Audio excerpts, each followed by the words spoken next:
All right, all right. I'm gonna turn this off. Can you hear me? Yeah, sorry. I was doing a YouTube. I mean, TikTok. I I just did the same thing.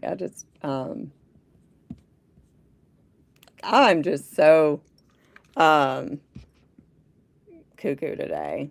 Like I think I think I just have way too much going on at one time. You know, trying to concentrate on what's important right now is Utah, and if y'all haven't heard, Utah has a really important hearing coming up on Monday, and I think this hearing that's coming up is going to be a pivotal. Like this is going to be a decision that will absolutely affect every other state Yes. this year. This decision Because made. the states that have passed the Kratom Consumer Protection Act did it, used Utah as their model to do it. And Yeah, the KCPA in Utah is fantastic. yeah. So, you guys, if you're in Utah, you need to show up on Monday, the 26th, before 2 p.m. The hearing starts at 2 p.m. If you don't show up, you need to send your emails. We have the ticker going on right here. AKA put out a protectkratom.org/Utah link. You can send your testimony into there. After this live is over, then I will put the committee members' emails in the comments or description, and comments. Shit. And I mean, even if you don't live there, I mean, this does affect. That's what I'm like. It affects everybody. So I mean, if you have time to just shoot an email out real quick, or if you have time to testify on Monday virtually, Yep. um, that's an option too. Reach out to either me or Misty, and Mm-hmm. we can walk you through on what to do if Do if not. you don't understand. Yep. Do not have that mindset. Not my state, not my problem. Do not Yeah, have that mindset. yeah, especially this year. Like Yeah. this year, I know people keep saying we all need to work together, but I mean, we all need to realize that, it's going to be all of this is a chain reaction, and not my state, not my problem should not apply this year. Like we really do Exactly. need to put our army together and fight the cause because it's Yep. going to be tough, tough. So we're gonna show you guys the AKA videos that they did. They kind of recreated Senator Mike McHale's video. Because Mike Mhm. McHale wants to repeal the KCPA there because he was one of the sponsors who helped pass it. Now he's got something going on, and he Possible wants to conflict of interest. conflict of interest for sure. But he's got something up his butt, and he's trying to take it back, trying to do a take back. So we're gonna show y'all the first video And we that also the have AK did. another interesting video after these too. It's Yeah, interesting. yeah. And like I said, I didn't watch it. It was sent to me last night, and I was like, "Oh my Yeah. gosh, what the helly?" Okay, let me get to the thing. We're gonna play. I forgot how many videos. There's like 5 of these. I think 5.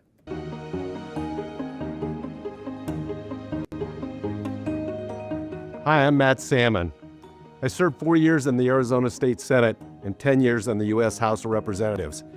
One of the things that I learned very, very clearly was that as a representative of the people, you have a very strong responsibility to listen to all your constituents. That means even the ones that you don't agree with. Your job is to take all of the facts and then make a decision.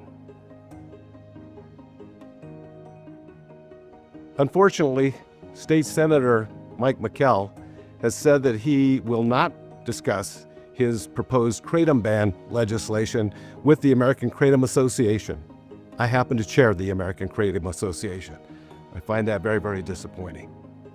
One of the most important responsibilities of a servant of the people is to hear all of the things on all sides of any given issue, and also to hear all the facts. So far, Senator McHale has been unwilling to meet with the American Kratom Association. I don't believe that's a really responsible way to push legislation forward. It's incredibly important as a representative of the people that you represent the facts as facts and ideas and opinions as opinions. I used to say often, you're entitled to your own opinions, but you're not entitled to your own facts. And I'm very, very disappointed that much of the information that has come out from Senator McKell on the Kratom issue is not factual. I have every confidence that the Utah legislature will listen to the facts and make the right decision, because this is going to impact a lot of people's lives one way or the other. And I know that you're going to listen to the science and follow the science, because that's what responsible people do. And I thank you for your time, and I know that you're going to do the right thing.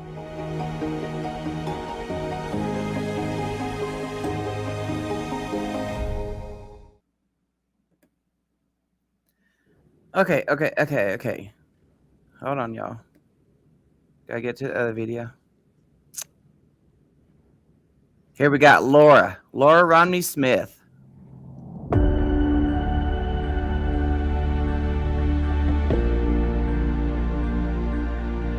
Yes, we went in and we're at a Maverick here and found out that they actually are doing it right. I was wondering the difference between how the 5-hour energy drinks would be sold and the liquid extract kratom shots would be sold.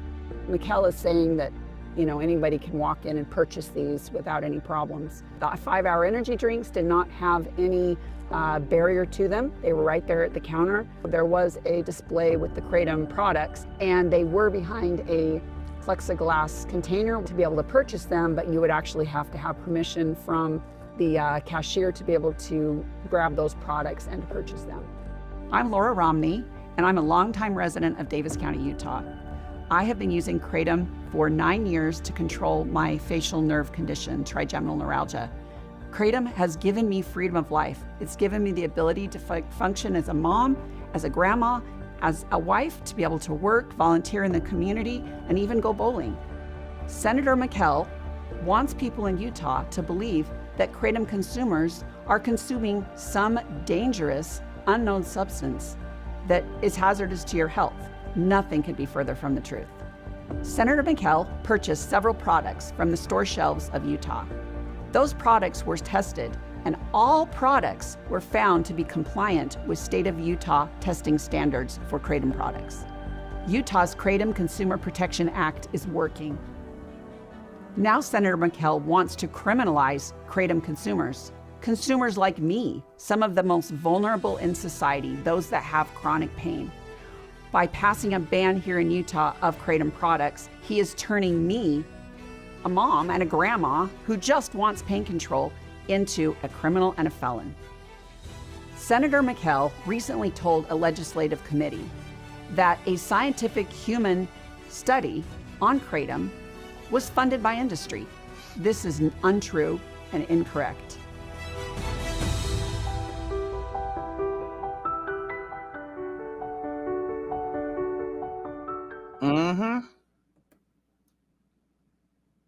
That's such a good video.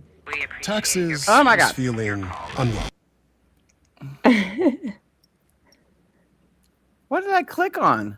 Oh, I Maria. hate it when it does that. Okay, let me go back and find it. Damn it. My recommended videos are never anything. I'm like the ones that come up next. I'm like, where did that come from? Okay. This one, right? Yep.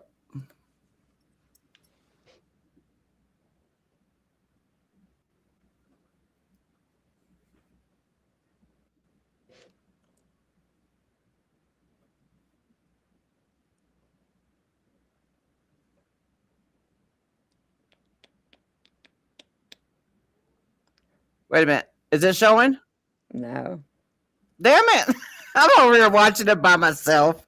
I thought Okay, hold on.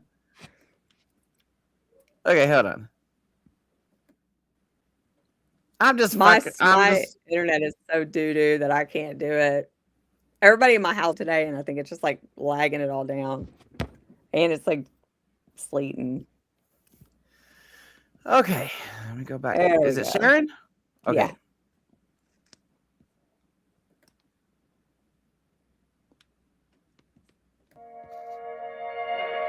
Hey, Christy. I'm Dr. Heidi Sikora. I'm the Chief Scientific Officer for the International Plant and Herbal Alliance. I'm standing outside the office of the Medical Examiner of the state of Utah. Throughout my healthcare career, whether working with patients or teaching future healthcare professionals, the most important principle has always been the same: provide accurate and truthful information. That principle was violated on November 19, 2025, when Senator Mike McKell distorted sworn testimony from Utah's medical examiner, brazenly claiming kratom alone caused numerous fatalities, when he did not listen to what the medical examiner actually said. I listened carefully to that testimony, and the truth that Senator McKell distorted, is exactly what the Food and Drug Administration and the National Institutes on Drug Abuse have stated for years. Kratom-related deaths are rare, and when they do occur, they almost always involve polydrug use or adulterated products. The medical examiner and her deputy also testified that a spike in fatalities occurred at the same time a chemically manipulated synthetic drug entered the market, falsely calling itself kratom, known as 7-hydroxymitragynine, or 7-OH.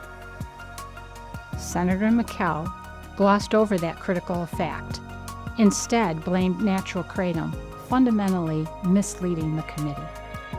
What he didn't tell the committee, and this is the truth, is that on July 29, 2025, HHS Secretary Robert F. Kennedy Jr. and FDA Commissioner Dr. Marty Makary publicly called on the Drug Enforcement Administration to classify 7-OH as a Schedule I substance. They also made it very clear they are not focused on natural kratom leaf products. Senator McKell has openly stated that he has taken on a kratom product liability case and wants political payback against the original sponsor of Utah's Kratom Consumer Protection Act, a law that is actually protecting consumers.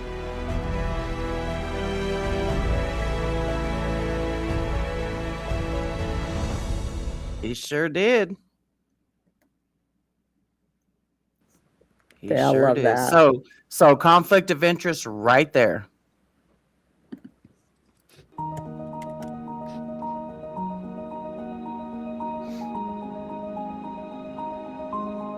For decades, Senator Orrin Hatch fought to protect the freedom of Americans and Utahns to responsibly use dietary and botanical supplements. Powerful interests and bureaucrats at the FDA pushed to classify all dietary supplements as drugs, a move that would have cost billions, taken years for approval, and effectively eliminated access to natural products that cannot be patented. Senator Hatch exposed the lies and distortions. He understood that the natural ingredients can't be patented, and without patent protection, consumers will lose access altogether. In September 2016, Senator Hatch led the fight to protect consumer access to kratom, writing to the Drug Enforcement Administration to challenge the FDA's untrue narrative and rushed push for scheduling. 2 years later, the HHS Assistant Secretary for Health formally withdrew the recommendation to schedule natural kratom leaf products, condemning the FDA's approach as filled with embarrassingly poor evidence and data, and a failure to consider overall public health. Today, the FDA itself says it's not focused on natural kratom leaf products. Yet now, Senator Mike McKell wants to strip Utahns of the very freedom Senator Hatch fought so hard to protect by banning kratom outright. Senator McKell has reportedly said he represents a client in a private law practice who claims kratom addiction, and he has promoted the narrative by distorting evidence and data in ways federal health leaders previously condemned. Hoo-wee. Got one more. Another Laura Romney masterpiece.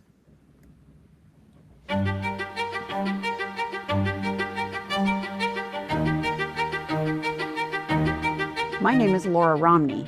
And I'm standing here at the Utah Department of Agriculture for a reason.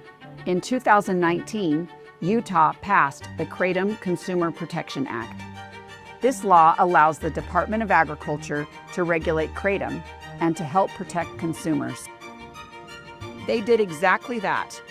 For the past 5 years, Utah consumers, including me, have been protected from dangerously adulterated kratom products, and those protections helped me restore my personal health.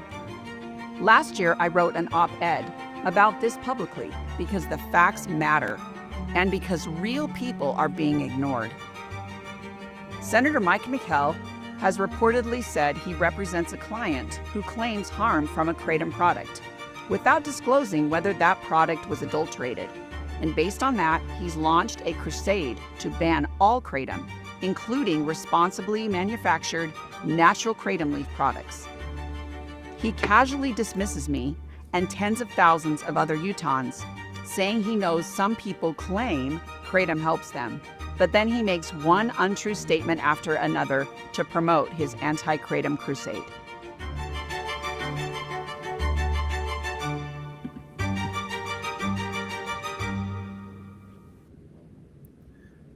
Pretty interesting there going Yeah. on, you know?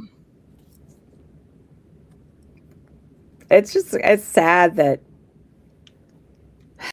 people use their influence and power to make a decision and pretty much, lie to influence other people to make a decision that only benefits them and put so many people out to just suffer and deal with it. And then they go to sleep at night every night, baby, I bet. Yeah, and it's so 7-OH being mass produced in September of 2023, started blooming in 2024 and then just outright exploded in 2025. All starts with a free sample, typical Yup. drug dealer behavior. And because of all this, we are seeing the ramifications of it, which people, like what we see at legislation hearings, they want to talk about. They've seen an uptick in poison control calls and ER visits and all that stuff. It's because of 7-OH being falsely marketed as a kratom product. The consumer is not saying, oh, well, I took a 7-OH pill. They're saying I took kratom. And So that's the thing. It's like, you can't tell me. I hate hearing that. Like, oh, it's not, they've been, kratom's been scrutinized for years. But if you can't see the past year or 2 years and hear at these hearings, like when they're literally giving numbers and they're saying that Poison Control Center calls have went up 125% since 2024, it's like, okay, what changed in the kratom? Like, you can't tell me everybody just start, come on. But yeah, it's so everybody thinks it's kratom. It's all just everybody calls it kratom. Even the, FDA tried to step in and differentiate, still didn't help. And the poison control centers didn't add 7-OH to their code until February of 2025. Yeah. So I mean, even then, if you would have called in and said 7-OH, they would have tagged that boy as kratom. That's or kratom. something else. And even now, if people call in and say kratom, they're not gonna be like, well, let's find out what that really is. They're just gonna say kratom. They're not gonna try and figure out the difference. I mean, come on. So the reason why we're bringing up the 7-OH stuff is because lawmakers don't know the difference. No. You're being hit from our side that's providing the science and the truth that 7-OH is not kratom. Then you have the 7-OH industry side that's hammering lawmakers saying that 7-OH is kratom. And trying to throw kratom under the bus with it. While they're at it. Yes, indeed. And then you have the grieving parents, who's saying, they're saying the same shit the 7-OH industry people are saying. Yeah. That 7-OH is kratom. Like the kratom that we take, it naturally converts via our liver into 7-OH. It does it at its own pace. Right. Versus taking the 7-OH pill when you're getting hit with a Mack truck, It's trying to kill a fly with a shotgun. Yeah, yeah. Or That's my husband saying. shoot a squirrel with an elephant gun. You know, it's just like, you know, I don't know. It's like your body never has that much 7-OH in it, and it certainly doesn't have it all at one time. And all those chemicals. Yeah. Yeah. Not to mention the chemicals they're using to make the oxidation process happen. Yeah. All the fillers, you know, and yeah, all lab tested. Even if it's lab tested, we don't know how much those chemicals, like, we don't know what those chemicals are going to do to your body. Right. So I'm just, you know, it's not 7-OH is not kratom. I will not advocate for it. It is not kratom. And I'm so tired of it. I'm just so tired I will of not it stand because- shoulder to shoulder with somebody in the 7-OH space. No. I don't give a goddamn fuck if you started off with kratom and then you graduated your way to 7-OH. You done spit in kratom's face doing that shit. Yeah. And all of our advocacy efforts. Over years and Yeah. years. Like, you know, the kratom, I mean, I will never advocate for something that took what saved my life and destroyed it. Yep. And that's exactly what 7-OH has done. Yep. So, you know, all that, and like, why would you advocate for something that you don't take and doesn't benefit you? And it's not where you know, come on. I'm so tired of hearing that we need to band together shit. Because it's, No, hell no. Hell no. You I'm ain't like, gonna don't use get me. started, man. Because Yeah. I was on one yesterday, man. Yeah, you were. You did amazing Oh. on that, girl. You did amazing. But anyway, we're at this point in our legislation process. Number one, because of 7-OH. Number two, because of the grieving parents who are trying to look for a payout. A quick and easy payout. The more the states that ban kratom will fluff up their lawsuits when they finally go to court. Why they haven't been to court yet, who knows? This reason right here is why. I think, you know, they went ahead and got Louisiana to ban it. The AKA wasn't the reason why. Oh, but people You know, want and to then- say that. Yeah, and then Connecticut banning it. The AKA isn't the reason why. Kratom was lumped into a hemp bill at the 11th hour. Yeah. Like, that was shady as hell. I couldn't even believe that. Like, some of this stuff, you know, and I understand, like, a lot of people literally have no idea what goes on behind the scenes. Man. Like, I saw talking mad shit yesterday on a post, and it was like, dude, you spent a lot of time tracking all this shit. You tracked it all down from the outside, what it looks like from the outside, like black and white, but you know, there are things that are just beyond some people's control. There's just some things that happen, circumstances that happen, and there's nothing that can be done. And what the AKA does is they take it and they fight with whatever, they work with whatever they got. You know what I'm saying? It's not their fault that the ban happened. It's not their fault. Like, they just didn't get shit, or, you know, I don't know. But we, and also, instead of putting blame on anybody, let's just get up and go. Yeah. Do your Get up and part. go fight. You know, come on. Do your part. Who You know? cares? Like, who cares? You know, I don't know. People bitch about whatever organization, and they're not doing anything to advocate for the planet. Go do it. Go get out there. And it always trips me out. And it's always the keyboard commandos that want to Oh. talk that shit, man. I tell Oh, you yeah. what. Like, I ain't seen a video of you. I ain't seen a post of you talking about, you know, 7-OH saving your life or kratom saving your life, you know. Y'all need to Yeah. come out that damn shell. You need to get out and advocate. Use your social media platforms like we do to advocate. Tell your story. Because it truly does matter. Yeah. Yeah, we got KDA, you know, reporting Facebook posts left and right, you know, which why are you trying to silence us? Because, I know why, because our stories, our testimonies go against what you're trying to do, which is ban all kratom. I Trying mean, to get your everybody payout has money. a voice, and they should have the freedom to use it, whether you believe with that person or not. I don't report Mhm. people. No, If I I don't agree either. with you, I just keep scrolling. Period. Or block. I'll say Yeah, I block well, you. now my block game is very strong. Yes, mine too. Okay, so now what we're fixed. So we're kind of like gonna go into this next video. But so Utah State Capitol, Monday the 26th, 2 p.m. Be there before 2 p.m. You know, get them warm bodies in those seats. Even if you don't want to testify, show up anyway. Yes. Bodies count. Like, just being there shows an impact to one person. And it, you know, just being friends, family, anybody, you know, you don't have to be a kratom consumer. Shit, if you just believe in freedom of choice, go on down there. This is something that is going to impact many, many, many people.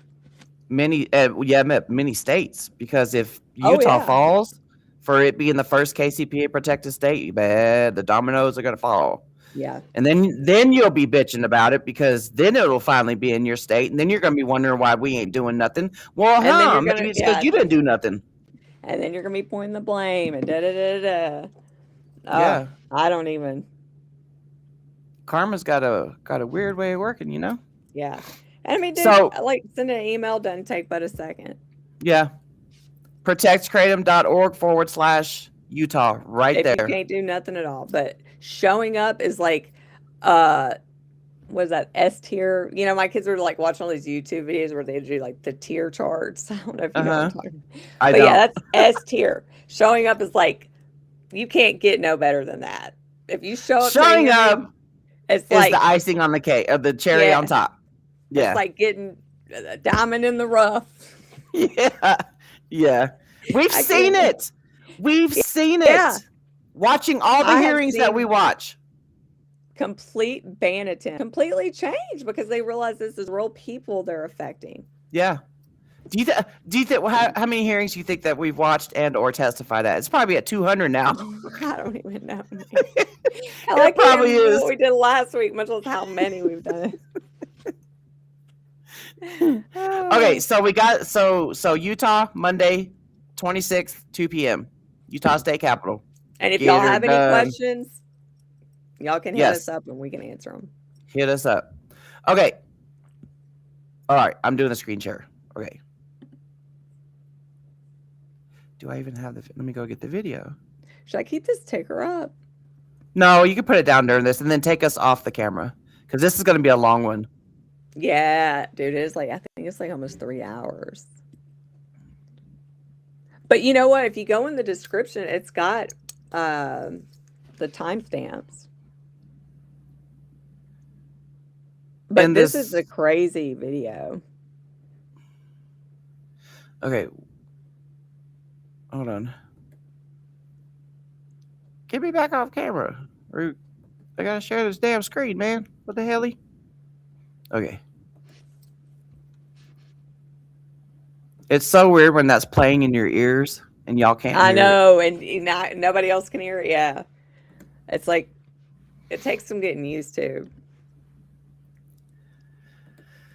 Look at that. I'm so excited to see this because it's going to be crazy. Like, this is going to be insane. Goes on in the world. From the first time I went to DC, one of the people says, "I think you're being followed." What are you talking about? Nobody's following me. The lobbyist team calls me and says, "No, we know you're being followed. We kind of have a sense of who it is. We were taking pictures, running through some intelligence, and it's the Sinaloan cartel." Following you? What? Yes. You mean to tell me the cartel's involved in this somehow? I'm out and about in the world. I see an individual. The individual walks past me and says, "Have fun in DC tomorrow. I don't think you should go."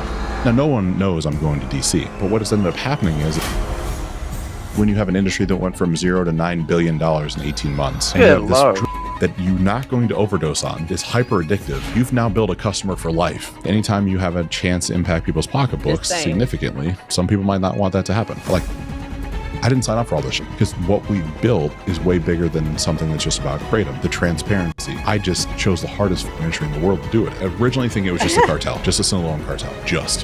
When you start to look at it, man. What's up, guys? Thank you so much, as always, for watching my channel. If you have not hit that subscribe button, can you please do me a huge favor and hit that right now? I appreciate everyone who's been watching these videos consistently. The #1 analytic we need to get these videos into the algorithm is you guys hitting the subscribe button, though. And when you do that, we get them in and we can continue getting great guests. So thank you to everyone who's already taken the time to do that. And thank you to all of you who are going to do so now.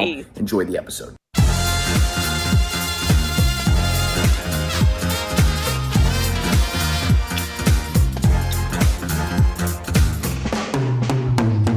know it's real when Rocco Vargas is like, yo, you gotta talk to this guy. He's something else, bro. Yeah, Rocco. That's Rocco. How long have you known him? Gosh, I've known Rocco now. It would have been 2019, 2018. How'd you meet him? So at an event in Park City, Utah. It was for the launch of, I think Article 15 range, when he had the movie production. He's had a lot of things. It's a long list. So many things. Yeah. So met him at this really intimate little setting during Sundance, of all things. Oh, nice. Bunch of cool guys. Didn't know anything about him. Like, I was invited because I knew the owner of the actual restaurant they were in the bottom of. And so the owner said, like, stop by if you want to. Got some cool stuff going on. You might get along with the guys downstairs. Like, all right.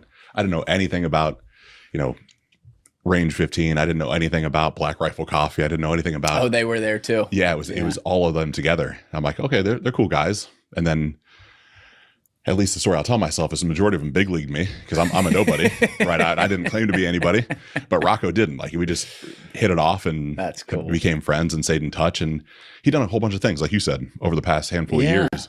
And there'd been times where just catching up with him, he needed help with, an introduction here, some sponsorship there. And I'm like, man, I'll do it. Like, whatever that looks like. That's cool. I'm like, don't even worry about promoting the company I'm a part of, but I have so much love and respect for you.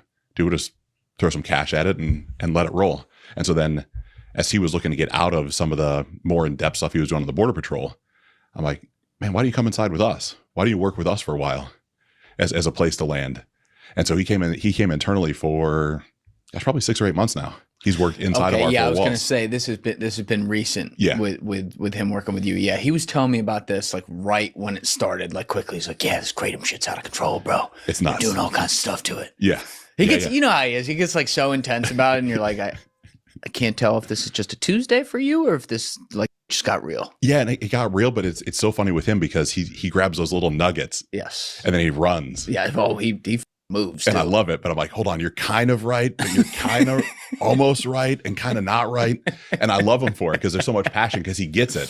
He just doesn't, there's a lot of context to this. Yeah. Yeah. So we're going to go through a lot of things like from the 30,000 foot view today, just for people to understand what's going on here. Because when we're talking about this modern day of legalization and the business that has been a booming out of that, there are a million different doors here, a million different ways people are using it. In some cases correctly and for good. Yep. In other cases, because things are happening so fast, people are slipping through the cracks and doing some up things. So to start, you are the CEO of your company right now. And what do you guys do?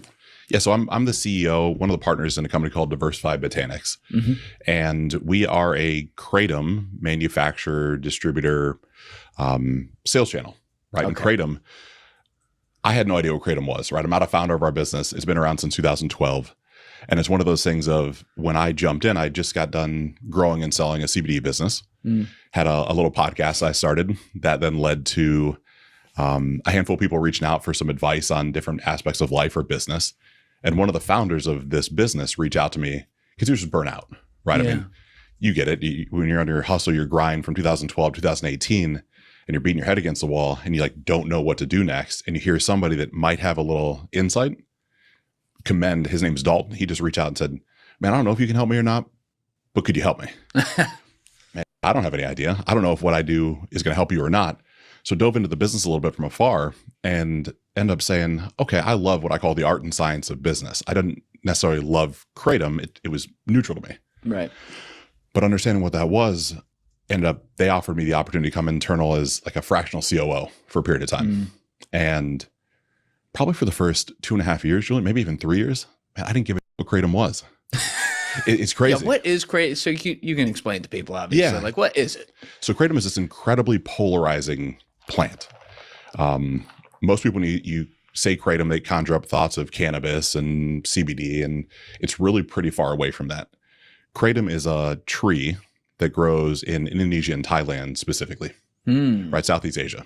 And it's a physical tree. It takes 4 to 5 years to grow to maturation. Is this like in the rainforest, like that kind of tree, or? It's almost more in like the swampy marsh type of area, right? So there's a little 250 acre plot of land in Florida that's starting to grow some kratom, but it's one of those things of you have to be committed to it because it's 5 years. Yeah. Like you don't get to kind of grow a kratom tree. That's a big commitment. It's a commitment because there's no yield for 5 years. And so these leaves on a tree, they have a very low melt point. So you can't smoke them. When you manufacture a product, you can't heat it up too much or you break down anything that's good in it. So it's a complicated plant into itself. Whoa. And so the first stated consumption of kratom that we can find is like 1880, where farmers in Indonesia would leave their house, would grab a couple leaves off a tree, and they would just chew it throughout the day. And what would it do for them? So they would state that it was energy, focus, mental clarity. It's almost like we would call probably nootropic now. Now, I'm not professing for it to be nootropic, but that's kind of the anecdotal statements that they would have had back then. But then when they would get home from a long day on a farm, their family would have also grabbed leaves off a tree and steeped it into a tea. And from steeping it into tea, really low heat point, have it almost like a social elixir, like a bonding tonic. So you come back from a hard day of work, you'd have a meal with your family, and everybody would sip this kratom tea, and they found it to be relaxing and sedative and analgesic and bonding. And so it's the same leaf, but when you consume it one way, it's energy, focus, and clarity. When you consume another way, it's relaxing, sedative, and analgesic. All right, quick question there, because you had said you can't smoke it because it has a low melt point. Correct. But they were able to make tea with it, and that's not a problem? Well, so it's hard for me to think about that. Sorry. Of course, not a problem at all. So our anecdotal research would say if you get much above 90 degrees Celsius, you start to break down the chemical components of kratom, right? So for us to steep a tea, you don't have to be above 90 degrees Celsius, right? That's a pretty significant temperature. Yeah. So you can, slightly under a boil, have water and just slowly be introducing leaves to it. And quite frankly, it tastes horrible. Like kratom tastes bad. Like it's not like oh, this is awesome. I can't wait to try some kratom. It doesn't taste good. You're not making me excited about it. Man, I just like to call it what it is. Like these are just what has been stated, and it's what we see as well. And so fast forward all the way from 1880, that first stated consumption that we could find, and go all the way to 2016. There's something called the Deshay Act, which essentially was legislation that was passed that said if product was consumed in the U.S. prior to, maybe it's 2004, October 11th of 2004, October 11th, 2002, one or the other, it was grandfathered in under old ways of viewing dietary ingredients, nutritional supplements. Okay. Why that matters is you could make structure and functional claims, you could make implied benefits, you could say all these things. It was grandfathered in under a whole different way of viewing the world. Well, nobody could find evidence of that from kratom because when it was imported into local Thai grocers and things like that, of course, you probably had suggestively maybe immigrants, maybe, a lot of cash heavy transactions. There weren't a lot of receipts for things. And so, I'm sorry, it's 1994, not 2004. We couldn't find, and it becomes important in a minute, we couldn't find evidence of being consumed in the US prior to 1994. Because we could, we'd be having a whole different conversation right now. All this stuff I had no idea about, Julian. Like this is all, it wasn't relevant to me. And now it's hyper relevant. I'll explain because it impacts the entire supplement industry. Yeah, I mean, I never heard of it till Rocco called me about it. This wasn't like a thing in my lexicon at all. No, I mean, I was an amateur bodybuilder at the very. I think that's being a little generous with what I was doing. I mean, you look like you're still doing all right. Well, you take enough anabolics, you do stuff like that, you can put on size. I mean, that's what it was. I was naturally a skinny guy growing up. I graduated high school at about 6'1" and 175 pounds. So I was skinny. And now you're 6'1", 235, 240? I try to say off of scales, about 250, 255, somewhere in there. Yeah, there's still little remaining. That's good. You can come train with me. We'll do it clean here. No steroids. Don't worry about I love it. I love it. You'll kick my ass. It'll be perfect. So then you fast forward 2016, and this is where it gets a little interesting that the industry at that point was just powders and capsules. You take leaves off a tree, you dry them, you import them, you put it in a capsule-based format, or you put it in a little jar and you put it in orange juice or you put it in water. Got it, yeah. Because it doesn't mix well. It's not water soluble. It tastes really, This sounds so inconvenient, this plant. It's horrible. Yeah. I mean, it is. But you're CEO of a company that, Well, we make it eventually more convenient, Okay. but it's not convenient to start with. Yeah, I don't know. You're not selling Joe yet. He's the sales signal over here. Yeah, we'll get there. Yeah, let me give you some stuff that tastes really bad, but if it's efficacious, right? That was the whole pitch to it. Efficacious. Yeah, good, right? That it would work. And so you look at 2016, and a bunch of companies imported product that had salmonella in it. And there wasn't testing. I mean, there should have been testing, but it was a Wild West. You think of the days of spice. I don't know if you like the synthetic cannabis that came out. Talking about like Posh Spice or something. Almost the same time. It could have been, but no, there was a whole industry called the spice industry or the bath salt industry that was booming. And so you had a bunch of, I'll just say, unique characters that were selling spice.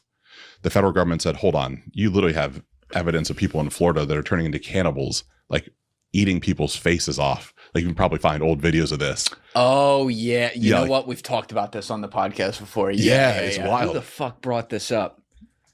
Was that when you were here yet, Steve? Someone brought this up about like the dude eating faces in Florida. Yeah. Because he was high on bath salts or something.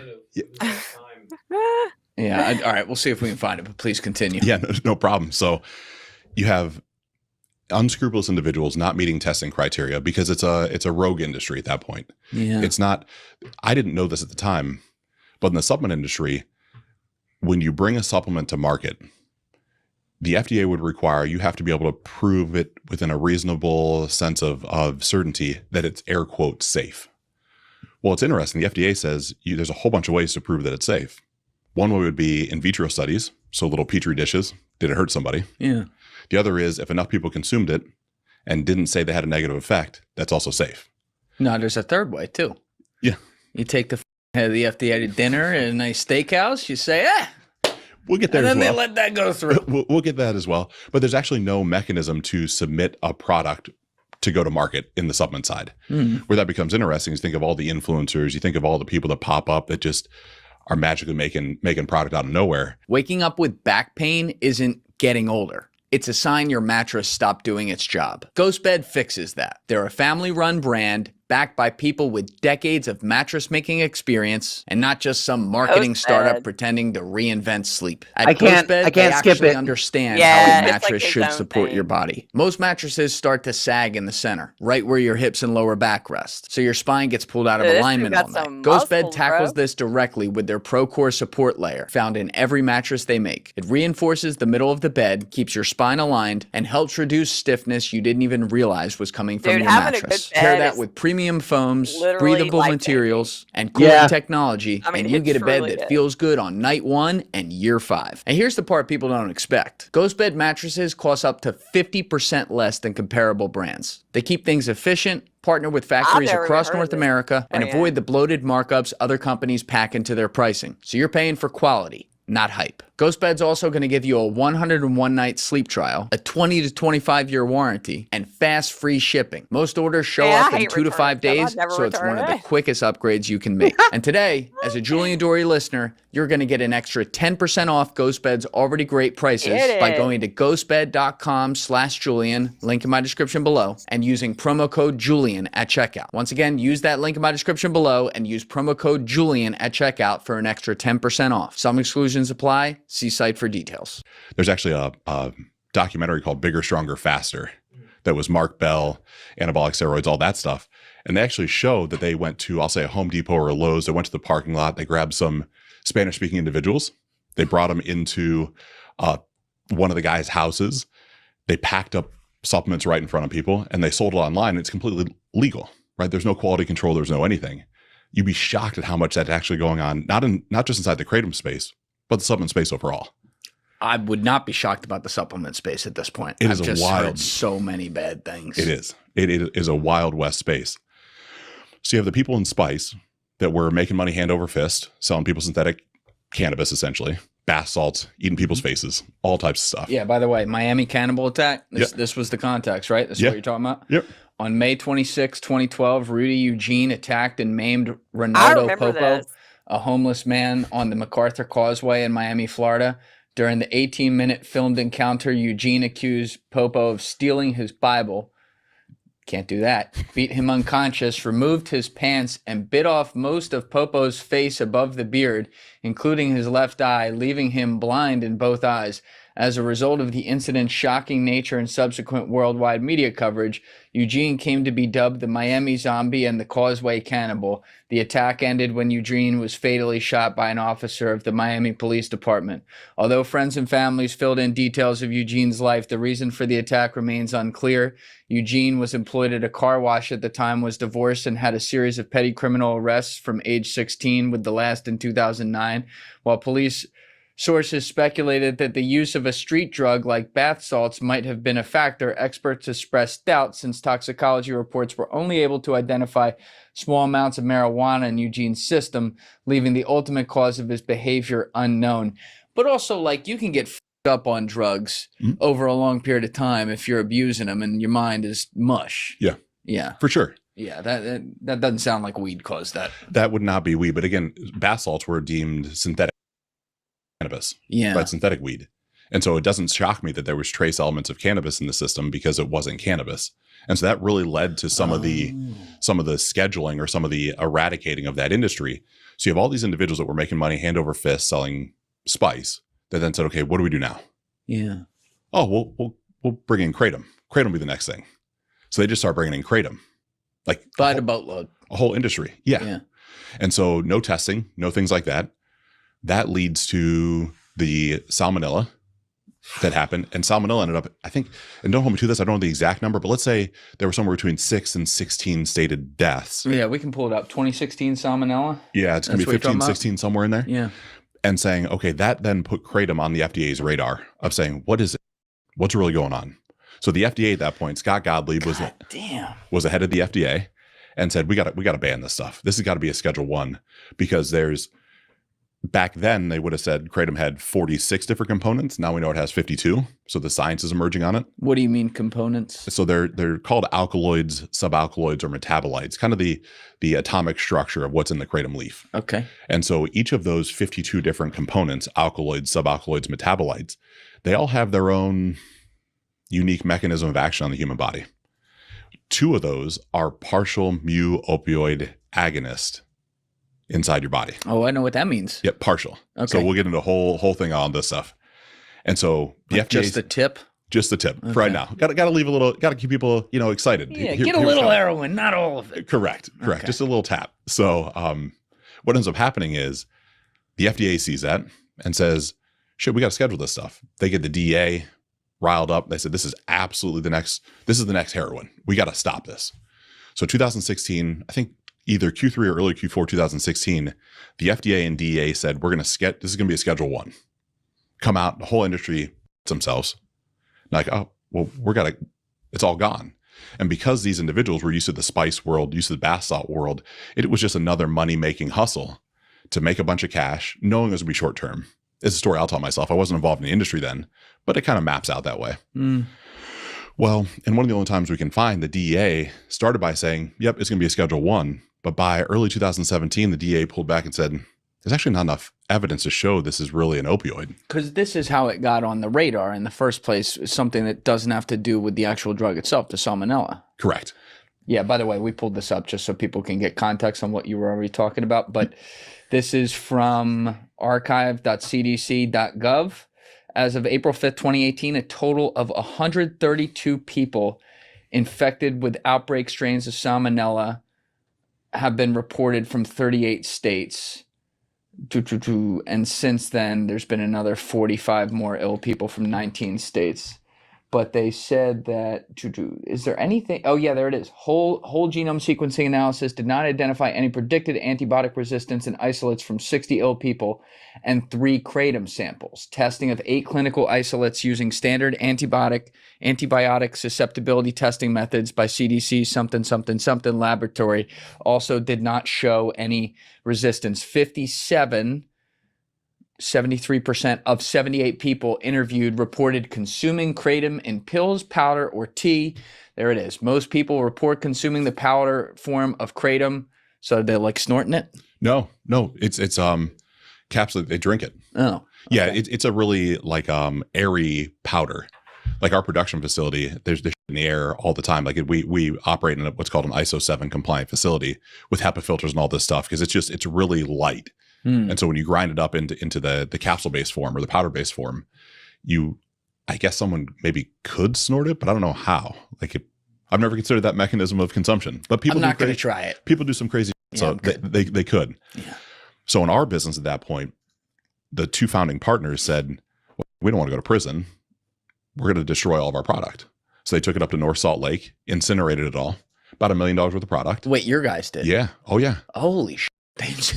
Yeah, They because had a firebombing session on the lake. Love that. yeah, of course. Good for them. Well, because it was going to be a Schedule 1. Yeah. Like you're in possession of it. That's no different than being in possession of heroin at that point. But isn't there like a rule that like if you brought it in legally and now they declare it that way, you just like, I don't know, call the hotline and say, by the way, I have this, I had it legally. So what do you want me to do with it? Yep. I believe that to be true. The legal team that they had at that point recommended they just go ahead and incinerate it just preemptively. Again, before my time. Who was it? Saul Goodman? Take it up there, burn it. I think that's how it feels to me a lot. But again, I need to make certain that that contextually some of this could be a little bit wrong because I wasn't around at this point.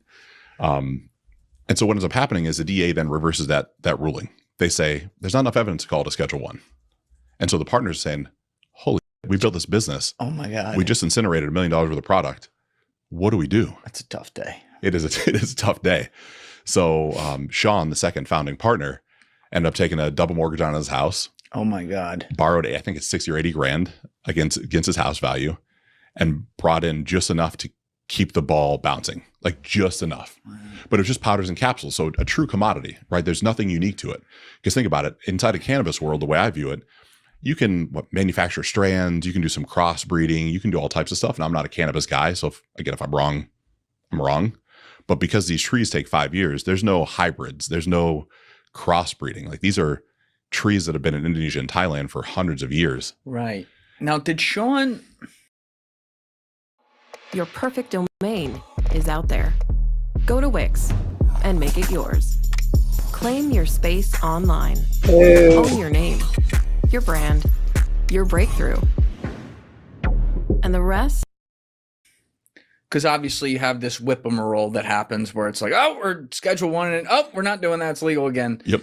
But the whole thing is born out of this is a very new thing. This was something that we didn't have a ton of research on or whatever. And obviously people try to start businesses or whatever. But after this back and forth happens, I understand, like, you know, Sean has a mortgage to pay and stuff like that. But are there questions of like saying, okay, maybe it's not a Schedule 1 right now, but maybe we're going to find out something later that could make it that, or that this is not going to be helpful for people? How did he reconcile that? 100%. So Sean and Dalton owned a business that was some sort of nutritional supplement or dietary ingredient, 2010, 2011, 2012. Okay. And it was in Huntington Beach, California, where they were operating. And they had Thai workers that were helping them pack out packaging. Yeah, it's awesome. And so it's awesome. The business is in the process of either shutting down or retooling. And Sean and Dalton are physically packing orders to ship out. And Sean's complaining how his back hurts, how he's tired. And one of the Thai workers says, Mr. Sean, try some of this. And it's 4 or 5 capsules of Kratom now, but at that point, just 4 or 5 green capsules. He's like, I'm not taking that shit. What is it? Kratom. He goes, I'm not going to get high. That's not what I do. No, it's good for you. It's good. We ends up taking it. And 45 minutes later, as he would tell the story, no back pain, tons of energy, tons of focus. He goes, why isn't everybody selling this? It actually works. And so that's what started at that point. SSV, or the first iteration of our company, was anecdotal. This makes me feel great. I'm not noticing the back pain. I mean, they might have said that about like OxyContin back in like 2003 though, too. For sure. You know what I mean? Mm-hmm. But he just started it based on that? Yeah. Interesting. I know. Okay. Right? I mean, what necessity is the mother of invention. Yeah, you're sitting over there like, no judgment. Yeah. Well, I mean, I'd love to say that it's easy to say from my position that maybe we should have done things differently back then. But I think of 2012 in an emerging industry, like it's easy to say a lot of what I would do differently now because we're a large company with money in the bank. Yeah. But when you first start, it's like, Sure. What do you do? And I just think of even 2012, I mean, it's almost like I take for granted the internet, AI, research, Sure. availability of information, and I'm justifying it because I'm an owner of the business. I'm acknowledging that, but it's still 2012. It just feels like a lifetime ago from how I would have approached supplements overall. Yeah, and I think this is one of those like really tough gray area type things about the system we have where, and I'm just talking about all forms of like, say, legalization of certain substances right now. Yep. When that happens, it happens because there's data that says certain things are actually okay for people or for people to make their own choices on that. And that's great. But when you rip the Band-Aid off completely and leave it wide open, and this applies to all this stuff, you create business incentives for people to be like, oh, fuck it. We're just going to run right into that and figure it out. And then maybe you accidentally break shit. And when you're breaking shit this time, people get hurt as well, which is a tough thing. So I look at it more like a system failure than like pointing at all the individuals. Yes, sometimes there's actually bad people who get involved with this stuff for sure. But like a lot of people, it's like, okay, I see business opportunity. This makes sense. The government says this stuff's fine. Let's go. And you have, it's like, you ever seen the video of like fucking Jerry World Cowboy Stadium when they open it up? Yeah. And everyone just fucking runs in there. 100%. That's kind of what it is. Like, you can't, now those people are happy to go to a football game, but if they were there to like burn the fucking place down, you're not stopping it. They're going to burn it down. They are. You know what I mean? Yep. And I worry about that with all of this stuff, whether it's weed, whether it's fucking edibles, whether it's kratom, whether it's insert it here that the government said, okay, this isn't on a schedule. You can sell it or package it up into a supplement. Do you have that worry too? I do. And I've fortunately or unfortunately throughout this year, I've spent a lot more time in DC. I've spent a lot of time with the FDA, HHS, and to understand the system is flawed, but I don't know the answer to solving the flawed system. Because on one side, you would want to do safety studies. Well, a safety study, to do it appropriately, you're probably 6 months, maybe 8 months. Yeah. You're probably a couple $100,000. You have to have a university that's accredited, that's validated from the FDA, that's willing to actually do the study. You have to do it in such a way that's essentially double-blinded. And so Can you explain that to people, what that would look like as an example? Let's say, because we're talking about kratom, let's say kratom, we just figured out what kratom is today. And we would say, okay, we want to do a safety study before we bring something to market. Well, you have to essentially tell the FDA, we have this thing, we'd like to do a study on it. Are you okay with us doing a study on this? They can say yes or no for all the different reasons, depending on who's in office, the political climate. Let's assume they say yes in this moment in time. Then you have to reach out to a series of universities and get them to say, we have the resources, we have the interest, and we're willing to actually conduct the study. That group, that university, has to also be accredited by the FDA. You can't just magically pick, some podunk university in the middle of Kansas. It has to be something that the FDA validates is solid and viable. Sorry, University of Phoenix. Yeah, right. It'd be great, right? We get the University of Phoenix to sign off on it. But what ends up happening then is, assuming that all those things happen, assuming you find the university, assuming they're willing to do it, then they have to set up their own protocols with sourcing material, understanding the requirements of the test that would make the FDA happy. They're going to start with almost always an in vitro study. So inside a petri dish, inside a cell dish, and they're trying to understand the mechanisms of action, like what goes on as could be good or bad for a human being. Assuming that goes through and they don't find anything significant, the next step would be some series of a rodent study. Now, rodent could be mice or rats, right? They both have their own digestive mechanisms. I got a few rats out here for you. I saw them coming in. It's awesome. That's awesome. Yeah. Well, we don't have those in the Midwest. So like we got these small little mice around those places. All right. We got rats you could ride on around here. They fucking swim. Yeah. That's when it gets scary. You see those motherfuckers jump in the Hudson. It's nuts. Just get right across. So what ends up happening is all those things happen. The actual study itself might take 4 to 6 weeks, but then to do the scientific write-up, to validate it, to then ship it to somebody else to validate the study, another university or another group of people, that's where you get that double-blinded, so they don't know what was actually the thesis of the study to start with. So just that process, if everything goes the right way, you're probably 8 months and you're probably $100,000. That sounds like more than $100,000 too. It very well could be. And saying, okay, you think of the startup entrepreneur might not have access to 100 grand. Right. And because you don't know if it's going to work or not, even if you went out and hustled up the 100 grand, it's a complete crapshoot. Because what if it doesn't work? What if it fails? Now you don't have a way to pay back the 100 grand. And so that's where this is a really interesting dynamic, because of course it would make sense to validate everything before you bring it to market. But do you have the money? Do you have the time? And can you get everybody to play the game that way? Because it only takes one rogue person to go around the outside of the system to put a product on shelf that then beats you to market. Yeah. And so it's like, it's a fuck system from the start. Yes. Because in theory, that would be what we would do. But if you do that, then it really pushes more towards a pharmaceutical pathway. And so people with the biggest checkbooks end up getting to market first, which really starts to eliminate free market capitalism to me.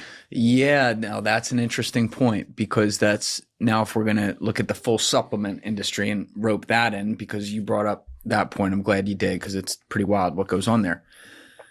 This is a system that you would think, like, remove business, remove capitalism, all of it, just look at it with common sense. You'd be like, okay, it's a substance that's created that you sell to people to ingest into their bodies that's going to do something when it goes into their bodies.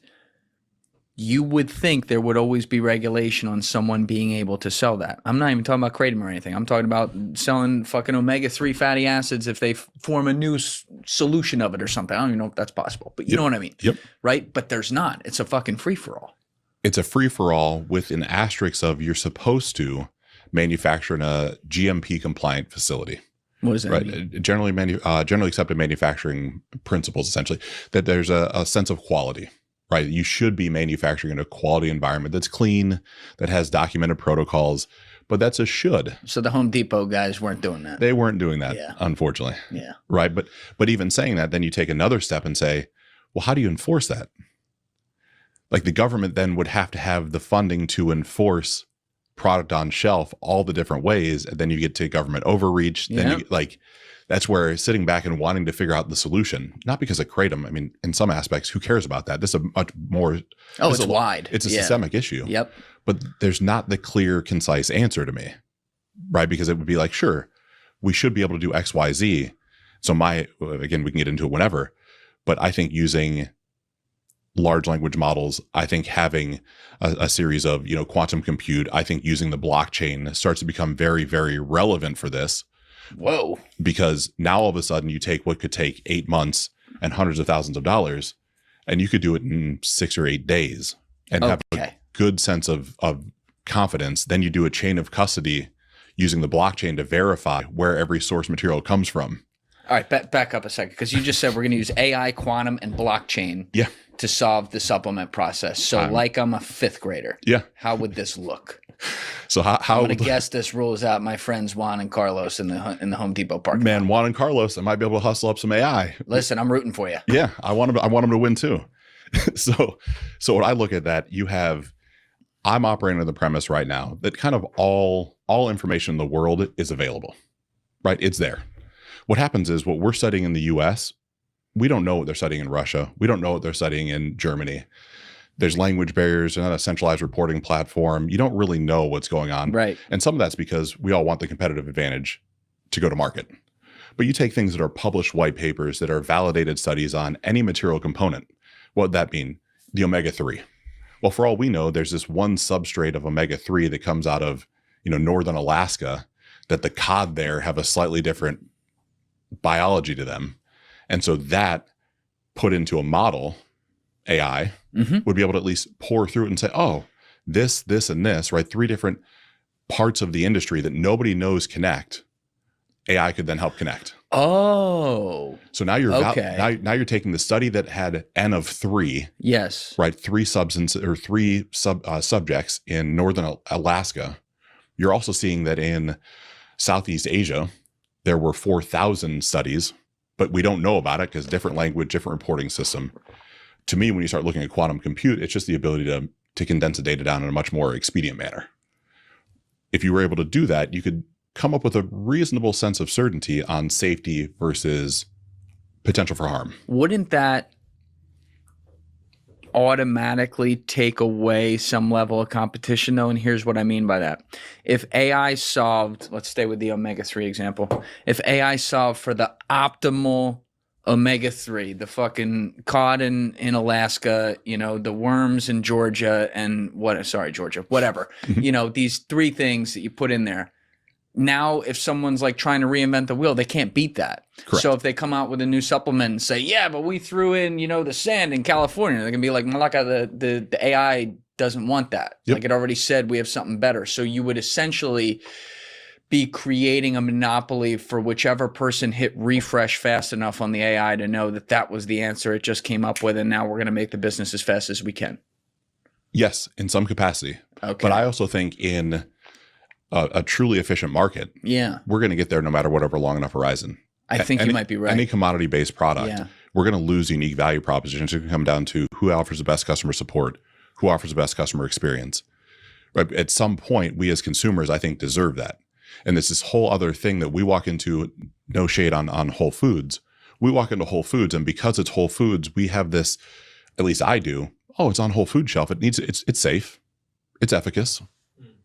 There's a reasonable nature because of the environment that it sits in that we think all these things have happened. Right. They haven't fucking happened.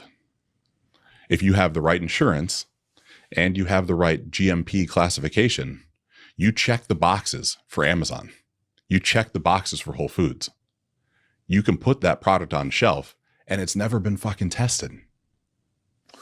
The world doesn't know that. Yeah. Like, this is a whole bigger issue. Oh, this is a huge issue across a lot of industries, man. 100%. I want to say, I hope I'm remembering this right, but I'm pretty sure it's my friend Ali Tabrizi's documentary, Seaspiracy, on Netflix. Do you remember that? Mhm. So tell me if I'm remembering the right film here, because it's been a few years since I saw that. Ali's great, by the way. But I believe it was in there where they were describing how the labeling that would get put on your tuna or whatever was just all bought and paid for, and it's not real, and meaning they would catch this fish illegally. Sometimes it would be, I think, some other form of fish. Go watch the documentary. There was a lot of shit there, but I'm pretty sure it was the right documentary. In Seaspiracy, they talked about that. And yet this is something that you want to look at the supplements industry. You want to look at the fucking botanicals industry. You want to look at the This happens everywhere. Everywhere. And you're spot on. I mean, it's interesting. I have a small interest in a grass-fed, grass-finished beef operation of all things in a little rural part of Wyoming. I knew nothing about beef. I mean, I know I like to eat it, but I didn't know anything about much more than that. And to dive in, like, what's it mean to be organic? What's it mean to be certified organic? What's it mean to be certified grass-fed? Grass-fed just means that during a certain point that the cow was able to eat grass. But then you can take it to a feedlot a month before slaughter, and you can pound that thing full of grain. You can load it up to get it fat, have it marble, and it still comes out on the backside as grass-fed. Yeah, it's crazy. And like, you spend all this extra money at a grocery store. Well, somebody figured out who to pay to make that real, because it's not what we think it is. And I mean, it's every industry to me. Yeah. And so it's not, to me, a conspiracy theory. It's the system itself is not wired the way that we think it is. That's right. But we kind of, I'm a sheep in some aspects, right? I go into an environment, oh, it's grass-fed, grass-finished, or grass-fed. I look at the way it looks in a package versus the other thing in the package. Man, this one looks better. It's $2 more. It's got to make sense. It's more shiny. expensive. Yeah, it's better. And I buy it. Yeah. And then come to find out it came from the same fucking facility as the other one that is just grain-fed all the way through. It's all the same. Yeah, I think you make a really important point there, because our brains, especially in the post-COVID era, immediately go to, you know, there's a giant person with the President Avante on the string behind every fucking thing that happens. And I think sometimes that's true, depending on what it is. Yep. Other times I think it's market dynamics and things like that, incentivize structures to happen that then, you know, people have to compete in. As they continue to compete, bad things happen for everyone. And an amazing, or that's the wrong word, but an unfortunate example of this is the color patterning in a grocery store. Right. So you know what I'm going to say. You look at the 15 middle aisles, everything's red, blue, shiny, go get it. Right. Yep. You look at all the aisles on the outside, that's fruit and stuff, which still has the glyphosate on it and all that bullshit. But You know what I mean? Like Yeah. it's at least nicer and natural, but all the stuff in the middle is what people go buy because the marketing is in front of you. They pay for spaces on the ends of the aisle. Oh, this looks so good. And it's got all the processed shit in it, all the food dyes, all the stuff that the human body is not meant to process. And so I don't think it's like one evil guy was like, we're going to poison everyone. I think it was just market dynamics was like, well, we got to compete. Those guys, their food lasts 6 months. We got to last 7 months. 100%. You know? I mean, I forget the name of it's not a documentary, but kind of a mockumentary movie that's about the DuPont family. Right. Ooh, I think I know what you're talking about. Yeah, I haven't seen this though. Yeah. So it basically tells a story of how Teflon was created originally to cover tanks, right? World War II made tons of sense. Water resistant, all those things. And Teflon then was deemed this miracle molecule that was going to make life better, living better through chemistry. And so it's like, oh, it worked there. Why wouldn't we spray our pans with Teflon? Hey guys, if you haven't already subscribed, please hit that subscribe button. It's a huge, huge help. Thank you. Because things didn't stick to it. It made now, I'm not saying that the DuPont family knew good or bad. Just at a cursory level, it's like, well, that makes sense. None of us wanted our shit to stick to pans in the 60s. Yeah. And we didn't want our furniture to be destroyed. We didn't want our carpet to be destroyed when you spilled stuff on it. So everything started getting sprayed with Teflon. Well, Teflon now is a forever chemical. You can never get rid of it.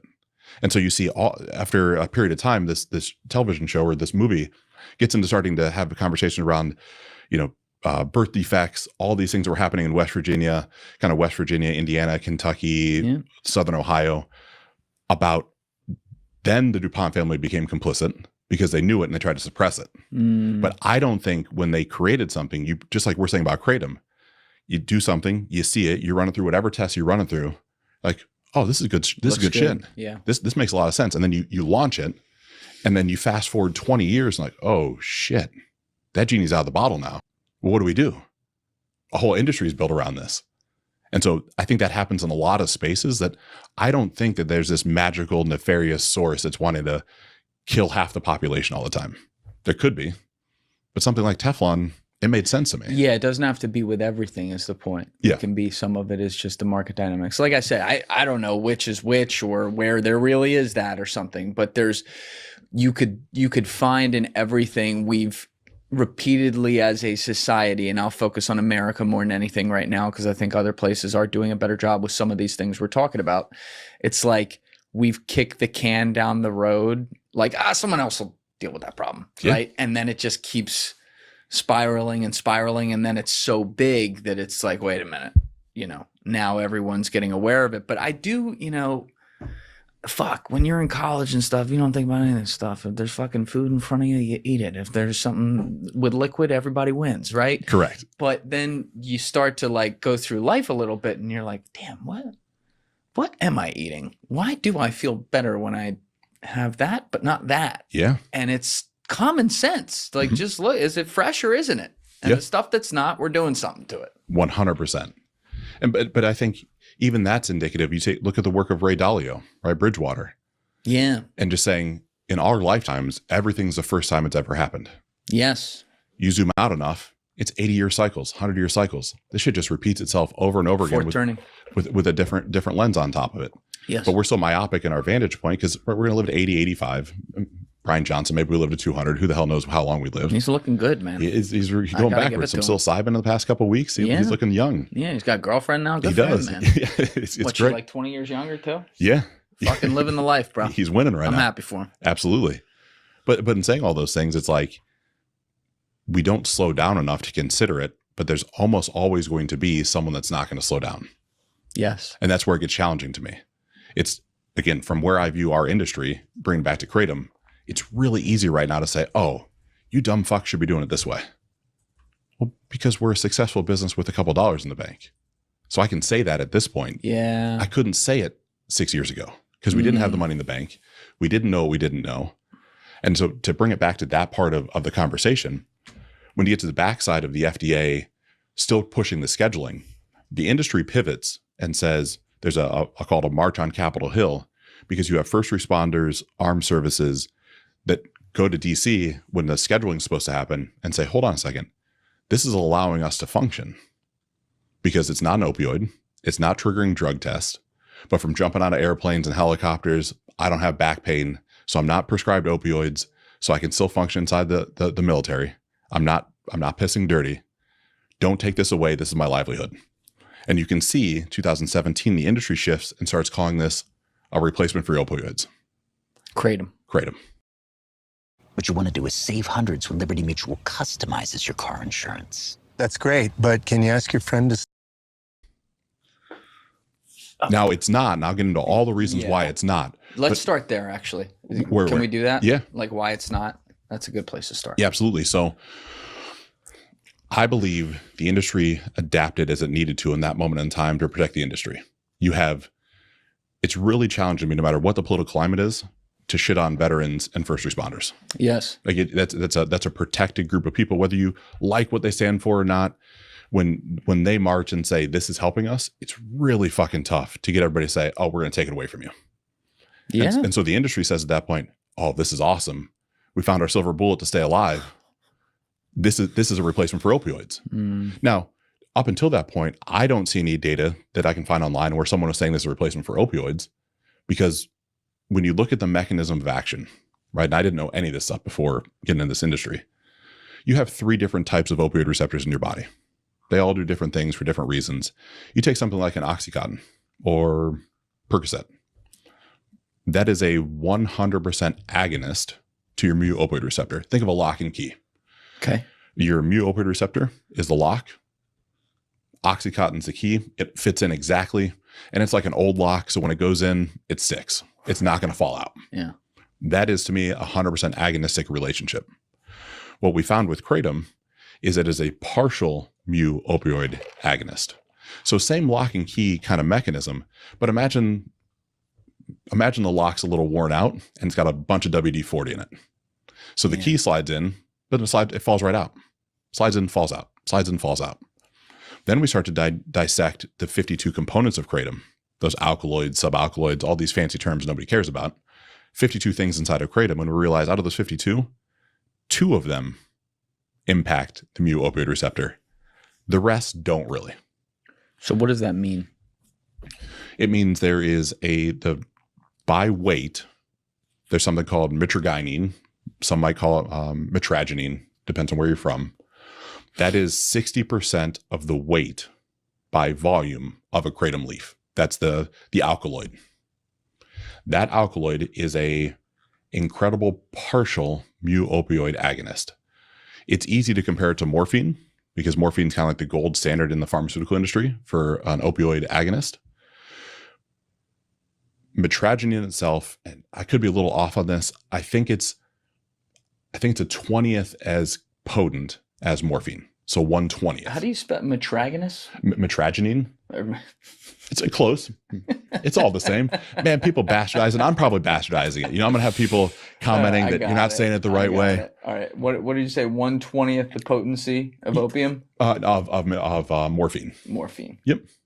Morphine's some strong shit, bro. It is. It is. All right. It says it's a major... Wait, mitragynine is a major metabolite. Metabolite? Metabolite.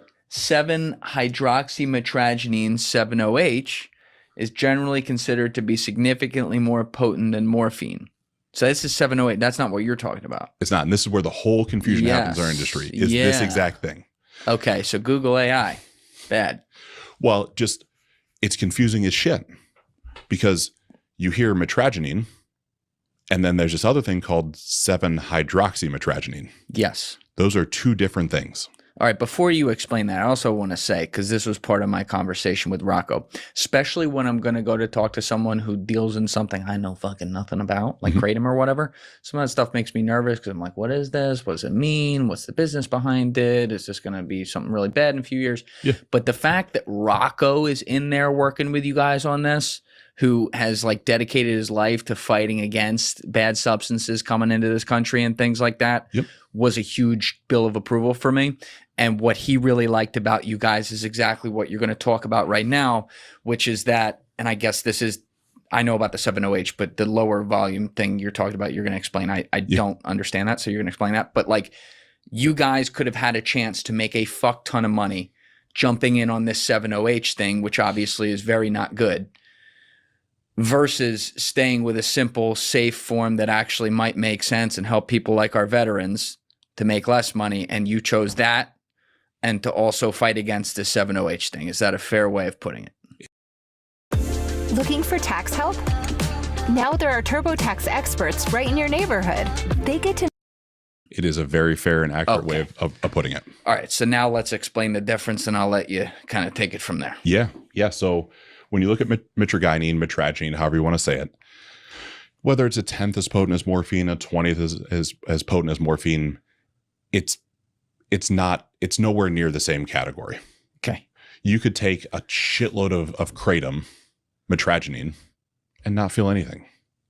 It's not like morphine because of the partial opioid agonist relationship versus the full agonistic relationship. Morphine's a full agonist, mitragynine's partial. Yes.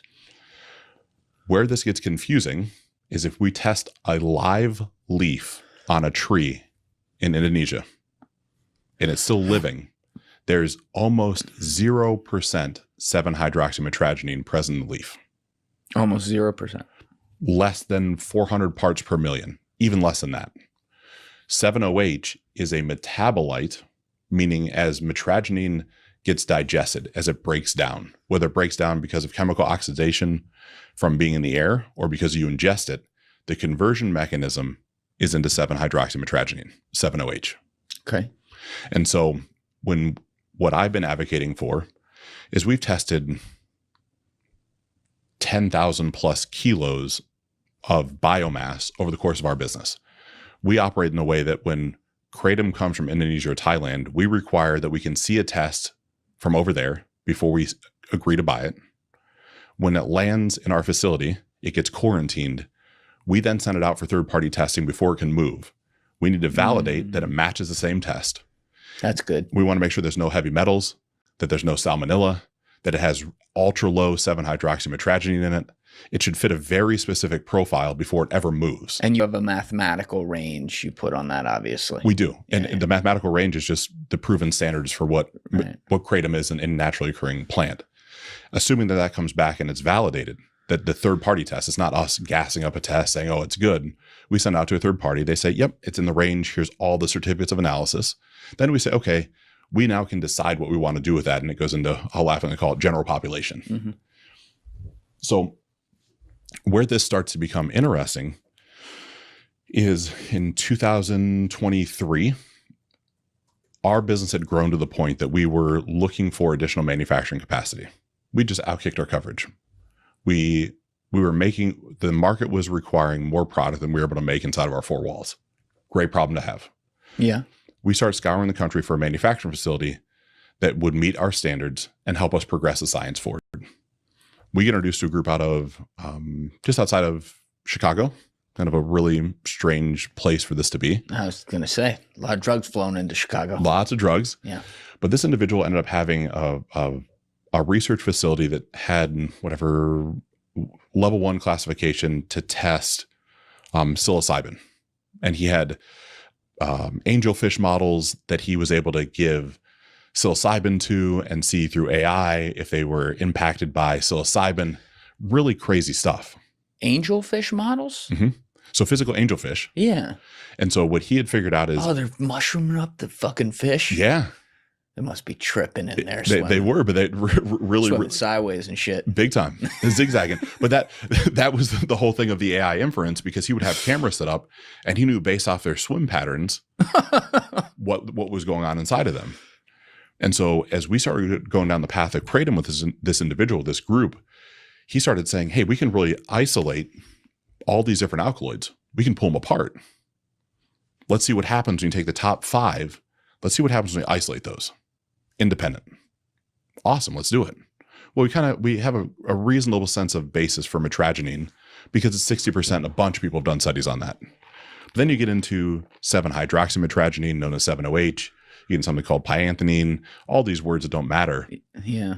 And he starts showing us 7-OH operates 13 to 30 times more potently than morphine. He's like, I can show you. I'm like, what do you mean? So this is 2023. We have 100%, we know how to isolate 7-hydroxymetrachenine, and we see very, very strong validated support that this shit is 13 to 30 times more potent than morphine. Now, when you say 13 to 30 times more potent than morphine, I just want to make sure I also understand what this looks like when it gets to the final shelf, right? And we're going to talk more about, so I'm giving a little preview. We'll come back to this later and go into more detail. But when a product that's not from your company, obviously, gets to a shelf in a gas station that contains 7-OH, what is the dosing level of 7-OH in it? This thing that is more potent than morphine, but like, is it a low enough dose that, you know, it's nowhere near the effect of, say, morphine you'd give a patient who might be dying or something like that? You know what I mean? Because you're pumping them up with like a fucking horse tranquilizer when they're dying. They're not necessarily pumping them with a horse tranquilizer at the gas station of 7-OH. Is that fair? It is not fair. It's not fair. So It's you not think fair. they're fucking tripping them up? So there's been new studies that have emerged. These aren't our studies. We can pull them up and find them. Yeah, let's do that. That 10 milligrams of consumption of 7-hydroxy, 7-OH, in rodent studies. Now, rodents are a little different because you have to go IV with rodents because their oral digestive pathways are really inefficient for these products. So you have to put it in their veins. So I'm acknowledging it's a little different. But what that ultimately equates to is a blood serum level that equals 10 milligrams or more. When you get to 10 milligrams or more from this study, N might have been 8 or 9, so not significant, but significant enough to give a little insight to it. You start to see that it triggers all the same effects of a morphine, and also shows that it's now addictive, where the rodents now in stimulated models are chasing that high. They're following the same pathway. They're searching more of the same behavior. I'm trying to like make this mathematical in my head though a little bit to understand. So I apologize if I'm slowing you down. Not at all. But when you say, so it's 13 to 30 times as potent, was that it? As potent as morphine. And what you were just saying there is that at this 10 milligram, Joe pulled it up, it is approximately 10 milligram, it looks like. Mm-hmm. When they put it in the rodents, you said it has the same effects as morphine.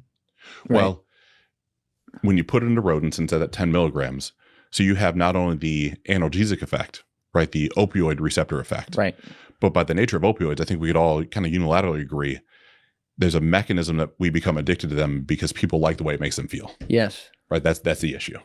And so the same things happen now with 10 milligrams of consumption IV based. Now I'm going to take a step back from IV because I think this is also important. Okay. When you consume a capsule of product, so if we were to go to a gas station right now, you're going to see 7-hydroxy for the most part in press tabs. It's going to be little like 5 to 6, you probably pull it up, 5 to 6 count packages of tabs that are in these little, you press them out and they fall in your hand. The industry started that each one of those tabs was 10 milligrams. Then the industry is known for chasing the stronger and stronger and stronger. So it went from 10 milligrams per tab to 20 to 40 to now when you pull up some of the more recent tabs that are in the market, you're going to see a pack of 4 tabs is 200 milligrams of 7-hydroxy. Now that's, and how much more does the average human weigh than a rat? There's a whole science. There's a conversion mechanism of right, what percentage goes to what and where. I don't have a committed memory. I think it's 3.6 times. It takes 3.6 times as much product to have the same effect. We can pull. That's it up. less than I thought. First of all. Secondly, though, let's go back to the rat for a minute because now I'm formulating how I want to ask this question. So when you put 10 milligrams of this shit into a rat in their veins, yep, intravenously, it has an effect that morphine has on them. How much morphine would it take, do you know, to have to put into their veins that would have the same level of effect? I don't. It's in that study. Okay. When we pull it up and share the study, it's in there. That's what I want to know. I want to make sure that I'm not, again, when I don't know the answer, I'm not gonna bullshit it. Yeah. Right. Yeah. But what I do know is the counter argument to this, which I can appreciate. You take a press tab of 7-hydroxy. We'll use round numbers. We'll say it's a 100 milligram tab. Only a certain percentage of that is bioavailable. Right, because you're going to break it down through digestive pathways. So that 100 milligrams, let's say it's a 30% bioavailable product. So you have 100 milligrams in the tab, but as it reaches your digestive tract and gets to the backside, you only have 30 milligrams that are present. Isn't that like false advertising? No, it's every product we consume. Everything is going to, from the milligrams that are stated on a package, that is true in theory and accurate at point of production. But by the time you digest it, less of that product's bioavailable in your bloodstream. Okay, all right. Right, That makes sense. you're breaking it down. Yeah. And so I know metragenine very well. It's about a 30% conversion rate. So if you take one of our products, a kratom-based product, and it says, for us, we believe in standard serving sizes. So a serving size of any product we have, we think is 25 milligrams of metragenine. Why that matters is... Which is not 7-OH. It is not. It's metragenine. It's just metragenine. So 30% of that is now bioavailable inside the body. So we can say 7.5 milligrams on average, depending on height, weight, metabolic rate, disease history. Like, it's not perfect, but it's 30% a nice round number. Yeah, you'd need a couple servings. I might have the same amount of bioavailability. Yeah. But you say that, and then that same metragenine, 30% bioavailable, but then 50% of the bioavailable converts to 7-hydroxy inside your body because you're breaking it down. That's where this gets so confusing for people. But I gotta zoom out one layer. Yeah, let's zoom out. When you consume what we'll call full spectrum kratom, now that's not really a term. It's a term in the CBD world. Yeah, it'll be spectrum. You gotta be careful with that. So we'll look at a complete alkaloid profile kratom, right? So it has all 52 alkaloids present. Okay. You have somewhere between 2 and 4 that might have, we know the 2 for certain have a partial mu-opioid agonistic relationship, meaning it has a slight bonding effect. You have another 6 that are antagonistic to the mu-opioid receptor. So that's that whole premise of, are you spraying the lock with WD-40 or not? Mm-hmm. So when you're consuming complete spectrum kratom, complete alkaloid spectrum kratom, you have 6 or more components that are actually the buffer that's making it so the trace amounts of 7-hydroxy don't bond to the mu-opioid receptor. They can't do it. What happens when you isolate just 7-hydroxy, all of those things are now gone. You only have the agonistic relationship to the mu-opioid receptor. Okay. Now, like, I'm a 5th grader. Yeah. Yep. No problem. So 5th grade basis. He has to think about that. Well, no, I want to make sure I'm making this relevant because it's been challenging. I'll start with the example of an apple. Okay. We get home from school. Our mom slices up an apple. It's on a plate in front of us. No peanut butter, any of that shit, just an apple. It's before the days of glycophosphate and all the bad shit that's in it. It's just a nice natural apple. And we eat the apple and we might swallow a seed or 2. Right? No big deal. Yeah. No, I'm from the age where my mom said, don't swallow the seeds because you're going to grow an apple tree in your stomach and all the dumb bullshit. But it was a joke. So you swallow the seeds, nothing happens. However, if somebody else took all the seeds out of a series of apples and then soaked them for a while in a specific product, those seeds turn into something very different. Those seeds turn into cyanide.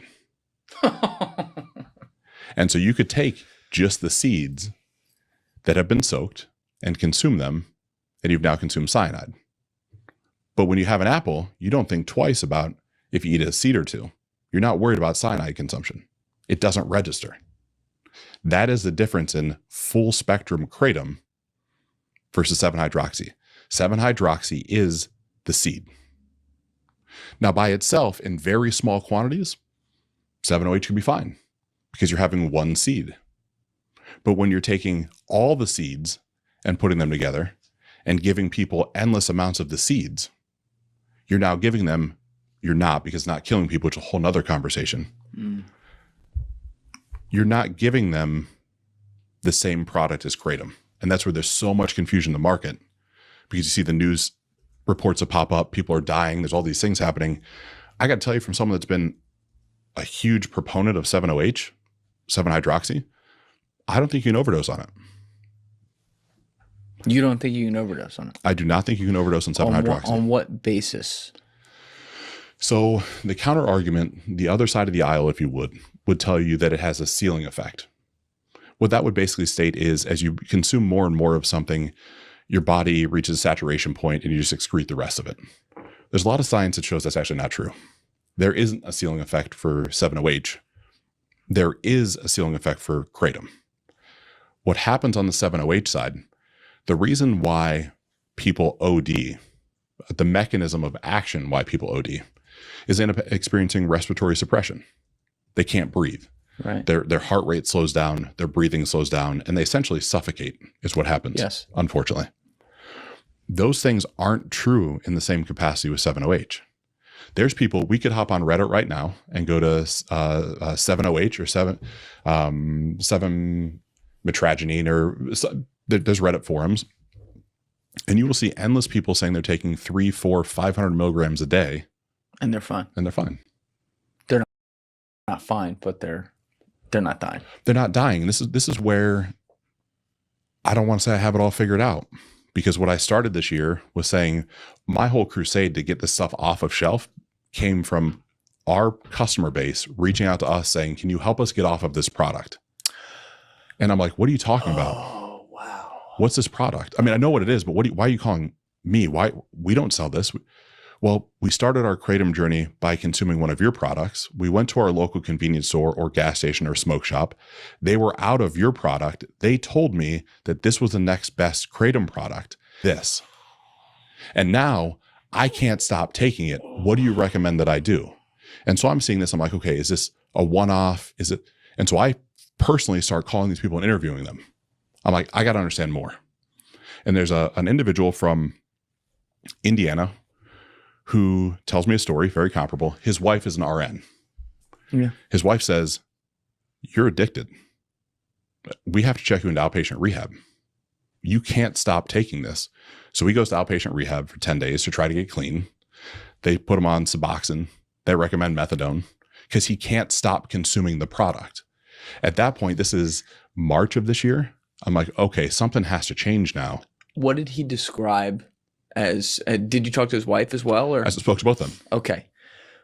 What did they describe about his behaviors and what happens to him when he takes the product? A euphoric, great feeling. Now, how did she see it though? It's euphoric for him, but like, what did she think? Like, oh, he's useless right now, or? No, not quite. I mean, she said that he was more in like a Zen-like state. So he's not couch locked, right? He's not, drooling out of the side of his mouth. But what she would notice is it started with kratom has a half-life of 22 to 24 hours. 7-OH has a half-life of 4 hours. So what started with him consuming one of our products a day, when he got introduced to 7-OH, he took his one product, he made it 6 or 8 hours, and he's like, the feeling's gonna need more. So he takes one in the morning, then one right before bed. The next day, and maybe 5 days later, but sometime in a very short period of time, he's like, I need a third serving, another handful of days. I can't make it through the night without waking up in cold sweats, so I have to have more when I go to bed and have to have some next to the nightstand. So now he's spending hundreds of dollars a day on this. His wife's seeing the bank account deplete. He's now being sketchy because he's needing this to now function to be at a baseline. I mean, he's a full-blown addict. And he wasn't like that when he was on kratom. So they tell me he was not like that when he was consuming kratom. Now, I don't know him personally. I only know the interview. Yeah. I'm not saying kratom's a perfect product either. No problem sharing all that as well. I'm sharing this one story. There were 5 stories like this in a weeks-long period. And I'm like, okay, this is fucked. This, because we knew it existed in 23 and we knew it was stronger than more potent than morphine. There's a difference between strong and potent. And you guys were tempted to go to it because of... We weren't. You weren't ever, even at the beginning. The first time I went to a trade show in our industry, the trade show for this really obscure counterculture world is something called fucking trade show. Oh yeah. Oh, it's nuts. It's in Vegas, of course, right? It's a place called Champs, and it's the counterculture world, right? It's everything you'd imagine in a smoke shop. Yeah. So whatever you can conjure up in your mind, that's exactly what it's like. Yeah. And the first time I go there, right, I'm not from this industry. I don't know anything about it. Like I said, I love the art and science of business. And I'm walking around with the founder, And we're in Orlando. There's one in Orlando and there's one in Vegas. And I'm looking, I'm like, this is this little incestuous sandbox that everybody's fighting for the same thing. Why don't we look at the entire blue ocean of the rest of the world? Because inside the smoke shop world, people are chasing a feeling. I don't say they're chasing a high. I think that's a little mischaracteristic or classification, but they could be. You're going to a smoke shop looking for a specific experience. Yeah. I myself, when I consume Kratom, I'm using a very small amount as a caffeine replacement. I'm using it for energy, focus, and mental clarity. I own a company. I could swim in the shit every day. If I take 3 servings a month, I'd be shocked. Because it doesn't function the way that like this broad brush statement of it's hyper addictive. No, it's not. There's a whole bunch of science to support this. So when I'm consuming it this way, and I'm seeing the science that we're starting to fund, because now we have the money and we're funding, I want to know what the fuck's going on with the plant. I'm like, this deserves a spot on Whole Food shelf. This should be on Sprouts one day. We have to get out of the 15,000 smoke shops in the country where any good business goes to die. And we have to get mass market. We have to retool our packaging. We need to standardize our serving sizes. We need to have metered serving sizes. We need to have clear and transparent warning labels. We need to do all the stuff so we can go play in the big boy arena. Because I'm walking through this trade show, and it's no disrespect for the trade show, but the only mechanism of uniqueness is to make stronger and stronger products to fuck people up more. Yeah. And I'm like, we're not going to do that, guys. And my partners agree. Like, hold on, we don't want to do that. We don't want to get people high. Like that's not why Sean started taking the product. He wasn't taking it to escape reality. He was taking it because he had back pain, and he was taking that and he felt better. It wasn't like ibuprofen. It wasn't like Advil. Yeah, he wasn't getting like autism from it or something, you know. No, and he wasn't getting liver disease and all the shit. Yeah, of course.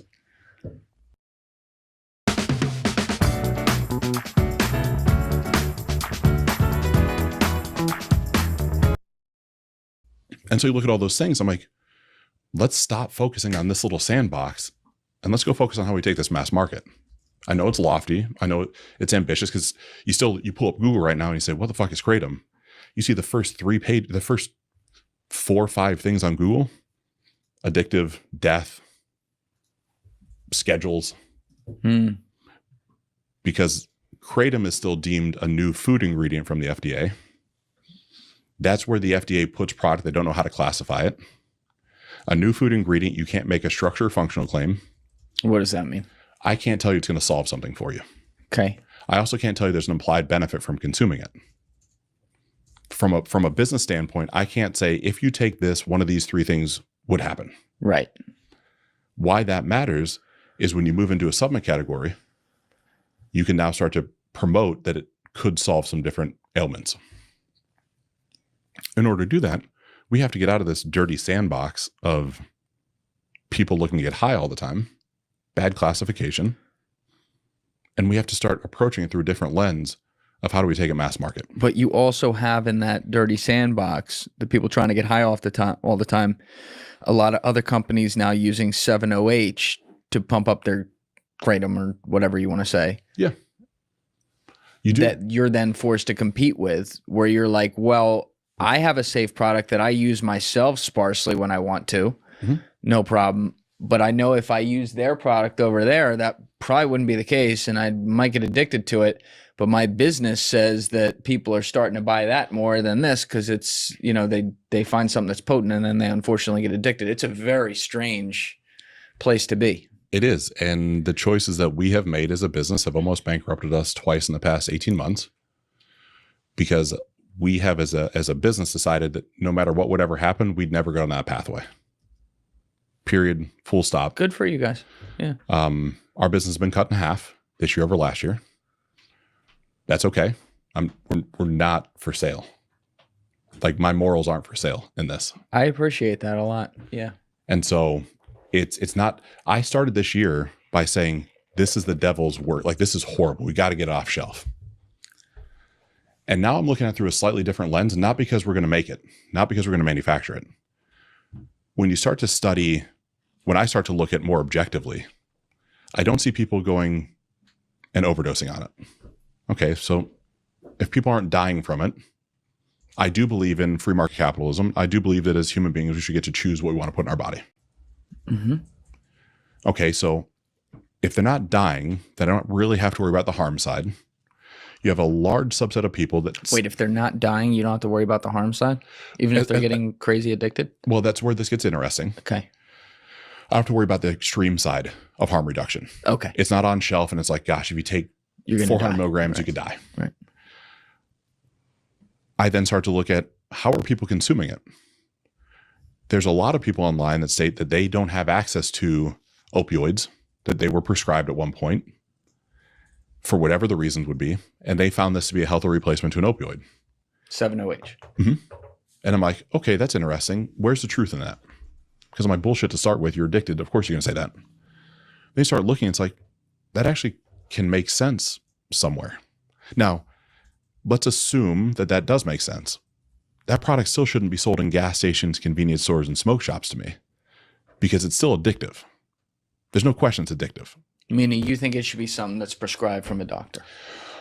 I think there's a classification somewhere in the middle that the FDA needs to come up with. And I think cannabis falls into this. I think psilocybin falls into this. I think there's a lot of things. I think from some of my conversations with HHS and FDA, they kind of acknowledge this, but there's no easy way to do it. All right, let's take a big step back for a minute and we'll come back to this because this is like the 500-pound elephant in the room the whole day, which is the FDA and like how it works. You already laid out the 2 ways you get through the FDA earlier. I put the 3rd way on it, which unfortunately is probably true as well. And it's like, they don't have a set system. It's like a relationship business. It's not like they operate, I don't mean this literally, but figuratively, as like an AI that says, do you have these 10 things for these 2 things right here? Yes, no. If it's yes, you go through. If no, you don't fucking go through. Don't care who you are. Like we're dealing with something that's supposed to regulate all food and drugs. And they may be really scrupulous with some drugs, but then when it comes to supplements or random shit that people are selling on the free market, not even the black market, they're like, yeah, all right, whatever. I mean, it seems to me like it's such a broken system. How do we even fix it? That's a great fucking question. Thank you. Of course. Why I say it through that lens because I don't have delusions of grandeur of wanting to be in politics. Our industry had ran in fear of the FDA since I'd been involved in it. My counterparts in the industry blackballed me because I started going to DC. So like, you're going to bring the whole industry down.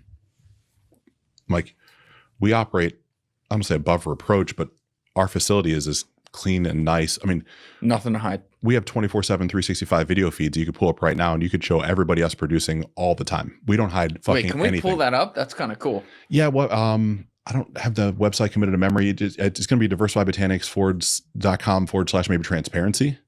Maybe is what. That's kind of cool that you have that. Oh, I don't want to hide from anything. So if like Cindy in the back corner is like sprinkling a little nicotine in something, I can catch her. And you're going to see it. Snitch. Yep. I wouldn't snitch, Cindy. Yeah. Don't worry. Right. So those are real. Those are live right now. Wait, this is live in your facility. What you using, a vacuum cleaner to cook some kratom right there? Yeah, no. So that room that you're seeing right there, that's our powder production room. And so I hope ICE isn't watching this. Yeah, it's all right. They're all I-9 validated. Uh-huh. They are. We take great pride in this stuff. But you see, I would think that the supplement industry needs this. And so yes, this is, I've never seen this before. This is awesome. Nobody does this. And so can we get some close-up shots too? Yeah. No, I'm saying like, can we work that in? You gotta get some FX3s like right on there while they're like packaging it. We have that coming. We're updating the cameras. Good. I'm gonna hold you to it. 100%. Okay. So what started out with last year, without any of the 7-OH stuff, I said, hold on. Well, I mean, fuck. Where did those all started from is we got served a wrongful death lawsuit in 2022. And myself and my partners kind of lost our mind because I don't want to be responsible for causing harm for somebody. It's not what we stand for. It's not what we want to do. And we got served this lawsuit and we sit around the table and we said, if we're killing people, we got to stop the entire business. Yeah. What was the nature? Obviously it's a death, but like, what was the claim? What was the whole thing? That the consumption of kratom was responsible for the individual's death. And so we get served the lawsuit. First time we'd been sued in this business, right? I mean, first time we'd ever been in a wrongful death lawsuit. It's still an ongoing case, so I'll share as much as I possibly can. Okay.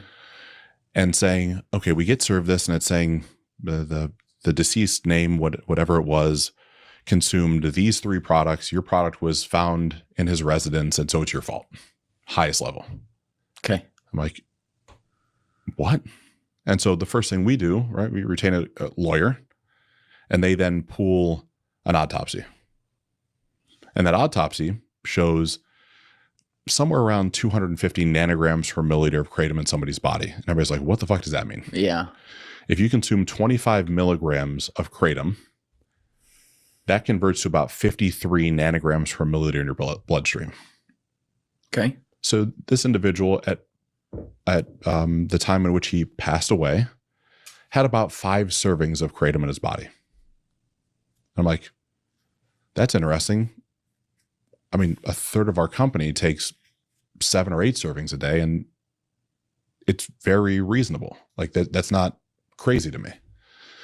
But then we start poking around a little bit deeper in the toxicology report, and this individual has, I think, 22 or 2,300 nanograms per milliliter of amphetamines in the system.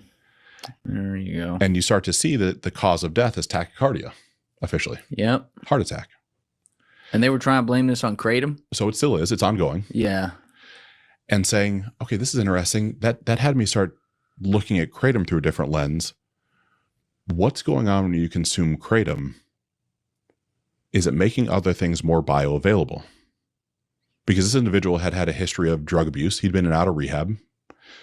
This individual, the way I recall, and I could be a little off on this, but he was at home with his mother, living in his mother's house. He had his child there.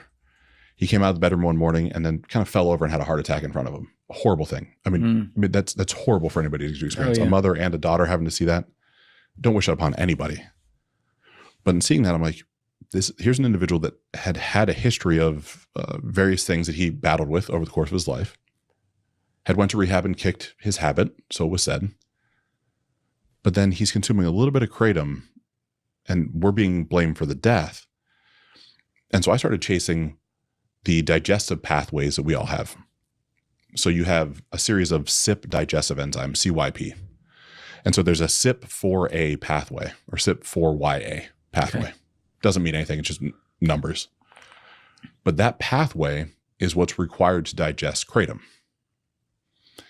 When you start looking at the molecular weight of kratom, and you start looking at the specific gravity of the molecules of kratom, it's got a higher specific gravity and molecular weight than almost anything else.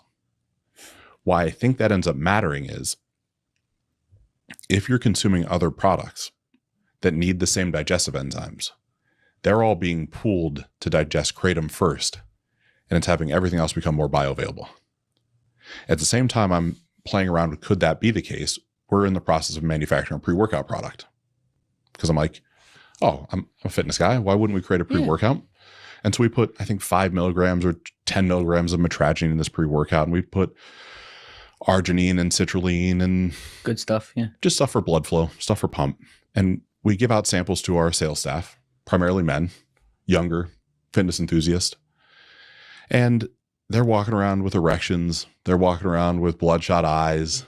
And they think I've fucked with them. They think I've spiked the product with Cialis or Viagra. And I'm like, no, like, here's all the certificates analysis. Like, it'd be funny. I mean, kind of, but I would never do that. Like, that's just not. Yeah. And so we pull the certificates analysis and we then send the product out for testing. There's no tadalafil or Cialis or anything in the product.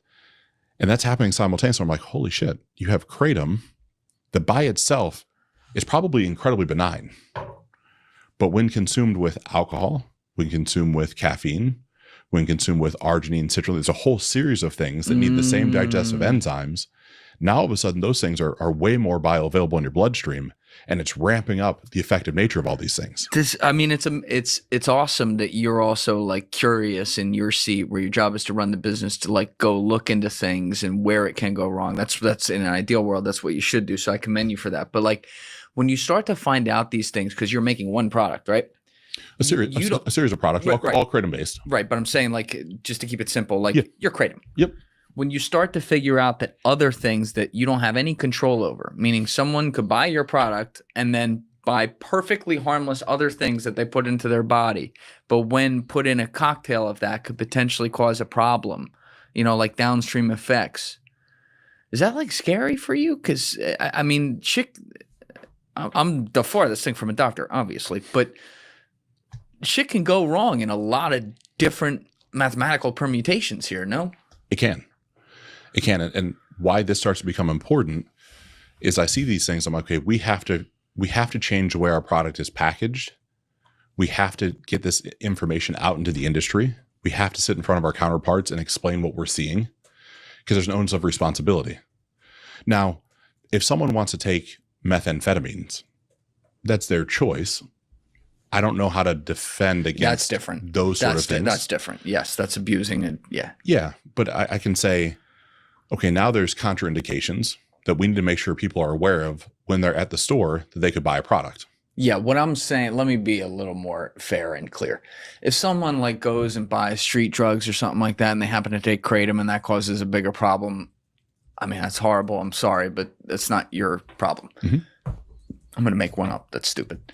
But if someone consumes Cheerios and it's got, I don't know, some type of grain in it, and that grain happens to combine with kratom in like the wrong way in the digestive tract and it goes, woo, then it's an issue because they're not doing anything wrong or surreptitious or anything like that in that situation. They're doing something perfectly normal and they got fucked. 100%. Okay. And so what that started to do is inform all the changes we started making in the business as quickly as we could. We went from an old glass bottle you could probably find online that we said it had 3 or 4 servings in it, and it did, but it's not so easy to see through the side of a glass bottle. Yeah. And I said, okay, we got to change that. We got to put stuff, we got to have metered servings. We got to have droppers in all of our products. Okay, well, that's cute, but that's not a big deal. I said, okay, well, what's the lowest amount of kratom, metragenine, that someone could consume, or the highest amount that wouldn't trigger those effects? And it's roughly 25 milligrams of metragenine. Oh, so you were able to, okay. Get pretty close to it. Yeah. And so now we say, okay, we're going to standardize the serving size across every product that comes out of our facility. Anything that comes out, a serving is 25 milligrams. A serving has to have a dropper on it so you can physically meter out what one serving is. Then we put it in a box, so it's not just a bottle, because the box has a QR code. The QR code, I said, well, shit, there's so much science changing all the time. If I keep printing labels and say contraindication warnings, I'm going to be fucked. Because every 6 weeks, there's a new study that comes out that's informing something new. So if we do a QR code, you can scan the QR code, you can end up on a website, and we can keep showing you all the new studies, all the new research. I said, okay, well, that's cute, but then why don't we stop running from what we do? And why don't we start posting 24/7, 365 live video feeds? And my lawyer loses his shit. He goes, you're opening yourself up for a ton of liability. I said, only if we do stuff wrong. That's right. If you don't do stuff wrong, I don't think we do. Nothing to hide, nothing to not show. 100%. I love that. And then I say, well, what about certificates of analysis? Why wouldn't we have it be that you could scan that same QR code and you could see every material component that's in your hand and you can see all the tests? And so we build that out. And I say, well, fuck, that's cute, but someone could completely bullshit that. You could literally use graphic design and just tell everybody the certificates of analysis don't mean anything. Like, why don't we design a blockchain that you have to physically give people nodes all the way through the supply chain? There it is. To validate it. Yeah. And so we do that. Then I start meeting with the government early this year and say, look, all of us inside the kratom system are not assholes. We're all not trying to kill people. I can't speak for our counterparts. Our counterparts are trying to kill people either. But that was the premise that they were meeting with. You can only control who you are and what you do. Correct. Yes. And I start showing stuff like this, and I start showing the blockchain, and I start showing the certificates of analysis. And I get in meetings with individuals that are worried about glycophosphate. Is that the shit they're spraying on the... Yeah. That's the stuff when you're looking at apples and the food supply and all that stuff. I thought it was glyphosate. Have I been saying that wrong? Glyphosate, glycophosphate. He says it in such a fucked up voice that I can never tell. But that's a good representation. Right. Damn it. And sorry, so people. I start showing certain people this blockchain. They said, this is exactly what we need to validate the food supply. Could you make it more mass market? Because then we would hold people accountable to their testing protocols. So now all of a sudden people couldn't bullshit us and say it wasn't sprayed on their product, because there'd be soil retains and there'd be nodes to show every time something moves who holds it. And so I'm now, like, how do you, all right, take me inside that. How do you build that out? Because I remember back in 2017, people were just like, slap a blockchain on it. And that was like the thing. Oh, of and course. it's like, no one knows what it means. Yep. You're not supposed to know what it means. It's provocative. It gets the people going. That's Shout it. out Will Ferrell. Yeah. But like when you say we're going to stick it on the blockchain so that people know, let's stay with your product even before we get to regular products. What does it actually look like for my grandma who might actually listen to this? She does listen to some podcasts. How could she understand it? Your grandmother could understand it that the blockchain would be the computer program behind what you see on a website. Okay. We don't understand the code, most of us, on a website. We just know when you look at it, it works or it doesn't work. Mm-hmm. To start with, we are starting to show we bought our glass bottles from supplier A. Supplier A, in order for them to supply our glass bottles, they're saying that their testing protocol is at food grade levels, and they have to post their testing protocols to the blockchain. Now, what that means inside the blockchain is it's just a digital footprint that has something called nodes to it. Now, I'm not a blockchain aficionado, so if I fuck this up, so be it. Comments, have at it. Yeah. But these nodes, now all of a sudden you get to say from a community aspect, is that real and valid or not? And so someone says they're doing the testing, but are they really doing the testing? Yeah. How do we know it? that from the node? Because before it can post or be validated to the blockchain, the conglomerate, the groups of people that have nodes have to say, yes, that's true and real. But what if they weren't there? So that goes into the validation of the data that gets entered and people understanding how that works. So in order for the blockchain to be validated, the FDA has a series of nodes. Their competitors have a series of nodes. Our banks have a series of nodes. So now all of a sudden, everybody with a vested interest to say, is this real or not? They don't know each other. It's all just numbers. Right. So they get to look and say, yeah, that makes sense. The protocol makes sense. The sign-off makes sense. The time of day makes sense. The classification makes sense. All the things that they say they're doing because they're posting their testing, like inside of our facility, you see it right now. I keep pointing at it like someone can see it. You'll see at some point us doing swabs to test for microbials on every piece of equipment. You'll see it putting on a clipboard. You'll see all these things go on, and then that gets entered in a computer system. Right. It has timestamp with the person. It's proven. It's proven right now. You can see it. You can see That's what I'm saying. But from that, every supplement manufacturer, every food supplier should be doing this. I agree 100%. With the example I want to go back to the blockchain though. With the example we're giving, we have to, I've never even heard of this before. I've talked about everyone doing this for shit and you're actually doing it. That's crazy. But like with the camera feed and everything.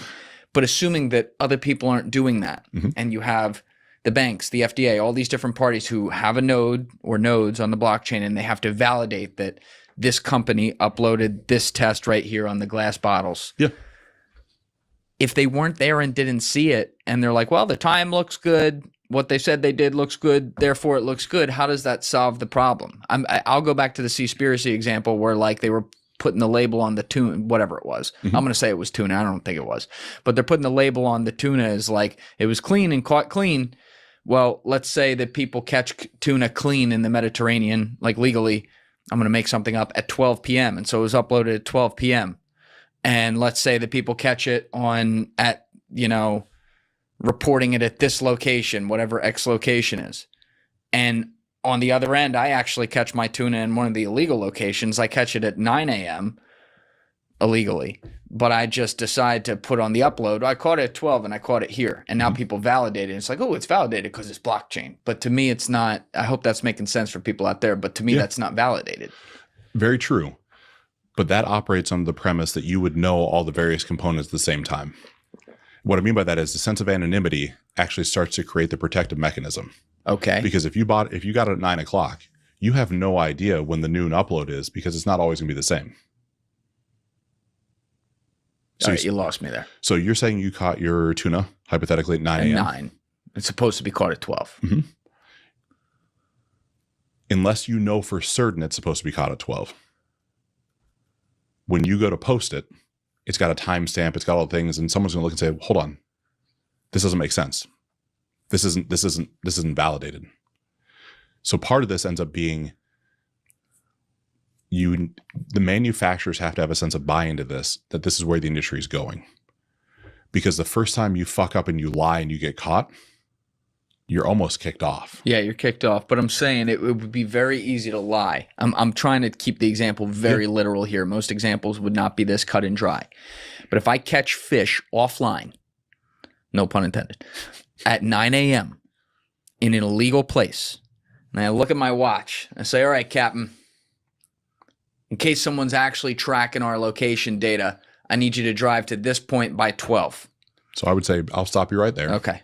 The way I would solve that is to say, in order to be able to post anything to the blockchain, you have to have a GPS locator on your boat to even be validated to be able to post something on the blockchain. At all times. At all times. Okay. All right. And you're saying, so you can see they were in a legal place. Well, I figured out a way to bounce things across GPS and create a spoofing mechanism. And so I know how to gamify that. Cool. There's going to be people who do that. 100% there's going to be people. Bad people are always going to do bad shit. Yeah. And say, okay, let's say that happens. Well, you still then have anytime those fish change hands, those people have a validation checkpoint. They have to approve the transaction. It moved. So you figured out how to gamify your GPS.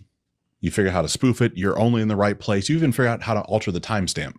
But then you're going to give the fish to somebody to say it's processed. You'd have to have that entire group of people in on it as well. Every one of them in on it, because they not only have to validate the transaction, but they're on the hook for the chain of custody. So if they lie, they're fucked. But it's not a single point node.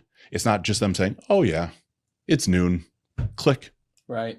It's, oh yeah, it's noon, hold on. Where'd you go? Where'd you go? And the other 700 people with a node, can we all prove it? It's your responsibility to make sure that you're proving it to us. It's not the other way around. Because if you want to conduct business in the transparent ecosystem, it's on you. You got to give me everything we need to show that it's validated. Okay, so question, why do we need the blockchain for this if everything else requires physical world validation like that, like cameras and GPS location services and stuff? For me, it's the transfer of data. I think we're in an emerging age where AI specifically is making it harder and harder and harder to know what's real and what's not. And so the physical cameras, in theory, I guess someone could use AI and completely bullshit all this. Yeah, Joe, can you pull up that tweet we had the other day on the Jake the Mon account? You know what I'm talking about with the chick? Yeah, and so it's getting scary day by day. It's horrible. And that's where I think the blockchain starts to finally make sense to people. If you have to have your own unique identifier, and anytime you post content, your physical video content, it had to come through your entry point into the blockchain, and other people had to validate it, people are going to start needing to know that it was really your content. Because, right, you have enough content online right now. I could rip 10 videos of yours and have a standalone that looks just like you, it sounds just like you. Yes. And that's happening all the time right now. Yeah, of course. That's scary. It's horrible. But to me, that is the evolution that we're starting to step into. And I think the scary, weird thing about blockchain of the other thing with blockchain, I think it's a really bad name. We're not trying to make money with a blockchain. There's no magic fucking altcoin that's going to come out. There's no magic rug You don't pool. have a Kratom coin? We don't have any of that shit. Come on. We just want to validate. Are you even trying? We're not yet. Okay. We're not. But I think that's where this gets such a bad name, is that the technology behind it makes a lot of sense. I mean, your time on Wall Street, there was a digital layer of transaction for everything you guys did. Yes. Right? Yeah. Money changes hands. Somebody's stamping it somewhere. Yes. That's available to someone somewhere to review if they wanted to. Internally, yeah, it's not on a public ledger. 100%. Right. For all the reasons that would be. Yeah. But that then presupposes that couldn't be hacked, altered, edited. We could start to look at Enron, Arthur Andersen, a number of different places where we could say that's actually not true. People will do whatever they need to do. If that's on a blockchain and you have external people that have to validate it, you would have to have a whole conspiracy of thousands of people in on the same thing at the same time. And because it's all anonymous, you don't know all the details behind it. You just know what you need to know to validate or not validate it. And so when you take out the altcoins, you take out the rug pools, you take out the ICOs, and you use it for the core technology of showing that when you said you did something, you actually fucking did it. Right. Yes, of course. That's it. And is it perfect? Fuck no. We're still figuring it out on the fly. Yeah. Like I'm not professing to have it all figured out, but I know that you see the use case for it. I see the use case, and I see the fact that the average ERP, the average tech platform that all of us are posting our shit to, it's only as good as the data you put into it and the Overwatch that we put in front of it. Yeah. And so you bring anonymous Overwatch from the outside to look at it, and now all of a sudden it's like, oh, yeah, this passes the smell test or it doesn't. Right. And if it doesn't, it just stays in the pending status that requires us to go look at it. And it could still pass. Like for all I know, in the fish example, you actually didn't go somewhere you shouldn't have went. And somebody fat figured one of the test results. They transposed two numbers. Yeah. And all of a sudden, normally that would just post somewhere and then you don't catch it for an audit 45 days later. But because the blockchain has guardrails, it's going to flag it before it posts and say, hold on, this doesn't match. So you could prefix. You could solve it. It's getting scary though with the AI stuff. It's horrible. You see this? So Deef's got this account. It's wild, Deef. I just found out this was you the other day. It's Jake. I was like, we do Patreon episodes. Yeah. So Deef was like retweeting this Jake DeMont guy. I'm like, all right, I was about to say, let's get him in for a Patreon. Turns out it's just Deef under an alter fucking ego because he's like a writer and shit. But this is one iteration of the Nano Banana AI. Can we blow that up so people can see this, Steve? This is from Google, by the way. This is from Google. So the one on the left is this first one is very realistic. But if you look at that close enough, you're like, uncanny valley ever so slightly. That's AI. Now let's go to the next one. That girl's a fucking angel, bro. Yeah. Look at her. Yep. Oh, yeah. That's real, but it's not. It's not. Like that girl is perfect. Mm-hmm. Imagine where this is going to be in 2 years. That's one iteration. Oh, we can do the whole conversation around Moore's law and compute power, and the 18 months is no longer 18 months. It's like 8 months. The doubling of compute power and the halving of expense associated with it. I mean, if anybody's not paying attention to that on global security, on everything across the board, you're just missing it. Oh my God. Like it is crazy. What do you think DARPA has? They're fucking 40 years ahead. Yeah. They've probably been engineering the weather since 92. Just saying. At least. They were trying to talk to dolphins telepathically in 91. Okay. That's all I'm saying. You know. That means I figured it out by 93. That's right. Yeah. Right. Yeah. You know what I mean? So where else are they? Uh-huh. Is any of this real? Probably not. Yeah, maybe you're a figment of my imagination. I don't know. Elon would say it's a simulation. Do you ever think it is? I question that more and more. Yeah. I question, you start to really, to me, backtrack some of the origins of religion and what that looks like. Mm-hmm. And the fact that, the dogma that we all attach ourselves to, that it has to be one certain way, but then you look at all the religious scriptures and they're all kind of a version of each other through a specific lens. Well, where did all that come from? Why is it there? It could make sense to me that it's all some sort of massive computer simulation that somebody way smarter than we are, way more maybe benevolent, hopefully, than we are, is playing a game to see how we play itself out. That's not without possibility to me at this point. And why do we live on a planet that's so perfectly distant from the sun with the 9.8 meters per second gravity, every temperature just right enough to exist every 6,000 years before we wipe ourselves out and have to redo it again? Like why, or whatever, you know what I mean? Yeah. Like why is that? I'm with it. I just had David Kipping in here, who's he's the head of the Cool Worlds Lab at Columbia, one of the coolest dudes I've ever talked to, no pun intended. But his whole life is studying and trying, among other things, is studying and trying to find exoplanets. Okay, across the galaxy, if you will, universe, and he'll see these places and he's like, yeah, no one could live there though, over and over and over again. And then there's he thinks there could be places where people could live or life could live, but it just goes to show you the more and more we find, a guy like him finds, the more and more rare we are to be able to be here, which you wonder, I've always cited this, but that last scene in Men in Black where they're playing with the marbles that turn into a marble that turn, it's it's possible. It could be. It could be.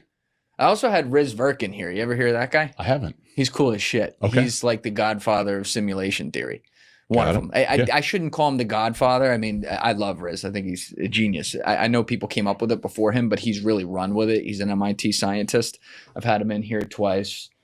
for episodes 274, and then I think I had him back for like 329, but or 330, but he basically has gone through like all the mathematical probabilities that we could be in a simulation and what that would mean. And what scares me about it is it's like, does that mean there's no free will and it's all just predetermined? And like when I do a good thing or when I do a bad thing, that wasn't my decision. That's where I start to get a little freak the fuck out. Yeah. Use the restroom real quick. Oh, yeah. We'll be right back.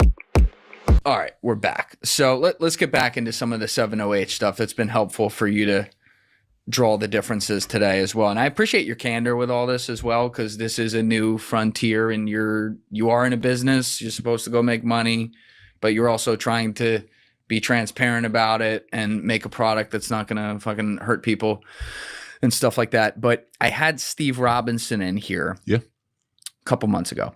And Steve's great. He's like been on a crusade up in Maine, in particularly where he's from, where he's uncovered all kinds of abuses of just the overall legalized industry, which I do want to help expose because I don't want us to blow this. You know what I mean?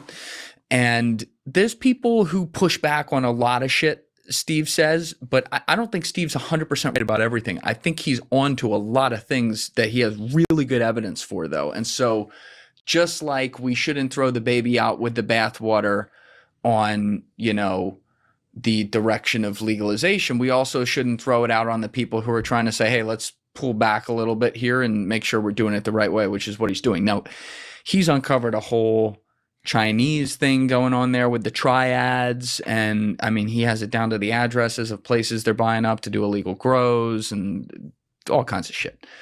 However, he also came upon the whole 7OH thing. And this was a shock to him. He didn't know anything about this. And he raised the point about the people buying this up in gas stations and getting addicted. Now, I believe there were a couple people who they were saying maybe were traced to death with 7OH, but to be fair, there's probably other underlying causes there as well. I'm not sure.